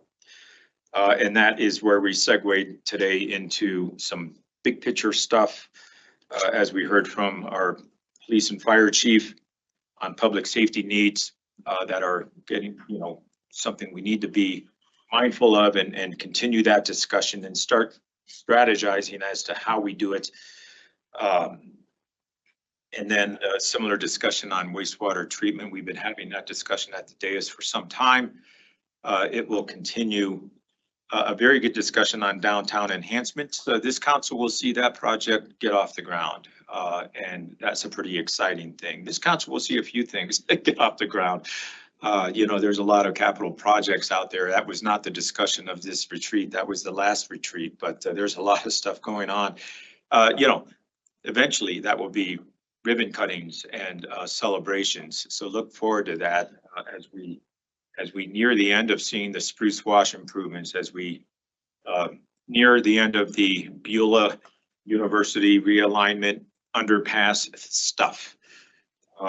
Lockett Roundabout, the improvements on Lone Tree, lots going on. It makes your head spin, doesn't it? You're seeing a lot of things through, council. We appreciate it. And then, you know, the exploratory things like the what we just discussed on the Orpheum Theater. I guess my takeaway on all of that is budgets aren't all about spreadsheets and numbers, right? They're about everything. And it is about looking behind and looking forward at the same time. Of course, we're dealing in the present, but a lot of it is predicated upon what we have done, what previous councils and staff have done, and what lies ahead. So it's, yeah, I'm sorry? You hurt Rick's feelings just now. Spreadsheets. It's not spreadsheets, Rick. We do, just because he just celebrated his 30th work anniversary, we do honor Rick with an occasional spreadsheet. I appreciate it. We do bring him up here and let him talk about his spreadsheets with his, I'm kidding, Rick. It's good. Budgets are so much more than that. And gosh, I hope, like me, you have found all of these retreats and this process to be very rewarding, very informational. It's a lot of heavy stuff. It's a lot of little stuff, and it's everything in between. But think about for just a second what you're dealing with and what's in front of you and what you've been a part of. It's a lot. Being in a city is not an easy thing.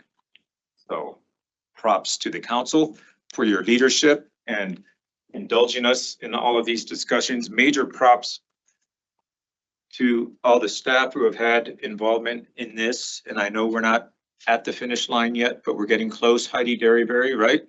Getting close. And Mayor, I don't know that I have anything else to offer in wrap up, and would turn it back to you to see if there's anything you have or your colleagues. There's not gonna be like a drum roll and like, and by the way, we got a grant for. Hey, do you want one of those? Stacy BK, can you come up and share? Stacy, come on. I know we have somebody who wants to speak to news we got this week on a grant. Who wants to do that? Hey, Hicks.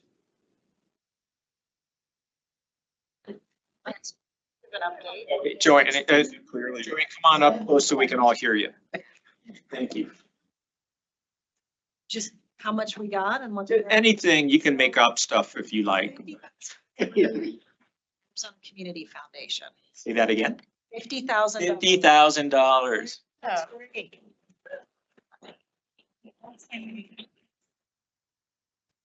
It goes back to the comment of sometimes things just fall in your lap. I remember the discussion at the dais when we heard about this, need to do something with this project, and now it's happening. So fantastic. And that little tidbit of news is great news and a good positive thing to end with, Mayor. Thanks. Was there another grant you had in mind? Wastewater treatment. Yes. $500 million. Yeah. I mean, 50,000 is great. And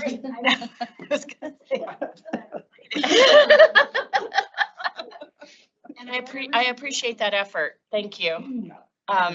No, this has been great. We've had wonderful discussions, and I mean, I'm thankful to be serving with this council, to have to grapple with these really tough decisions. And it's not like we just have tough decisions ahead of us. We've got tough decisions every time we sit down to make decisions. So I'm grateful to have the staff that we have and to have the council that we have. And I know that we'll figure out some solutions.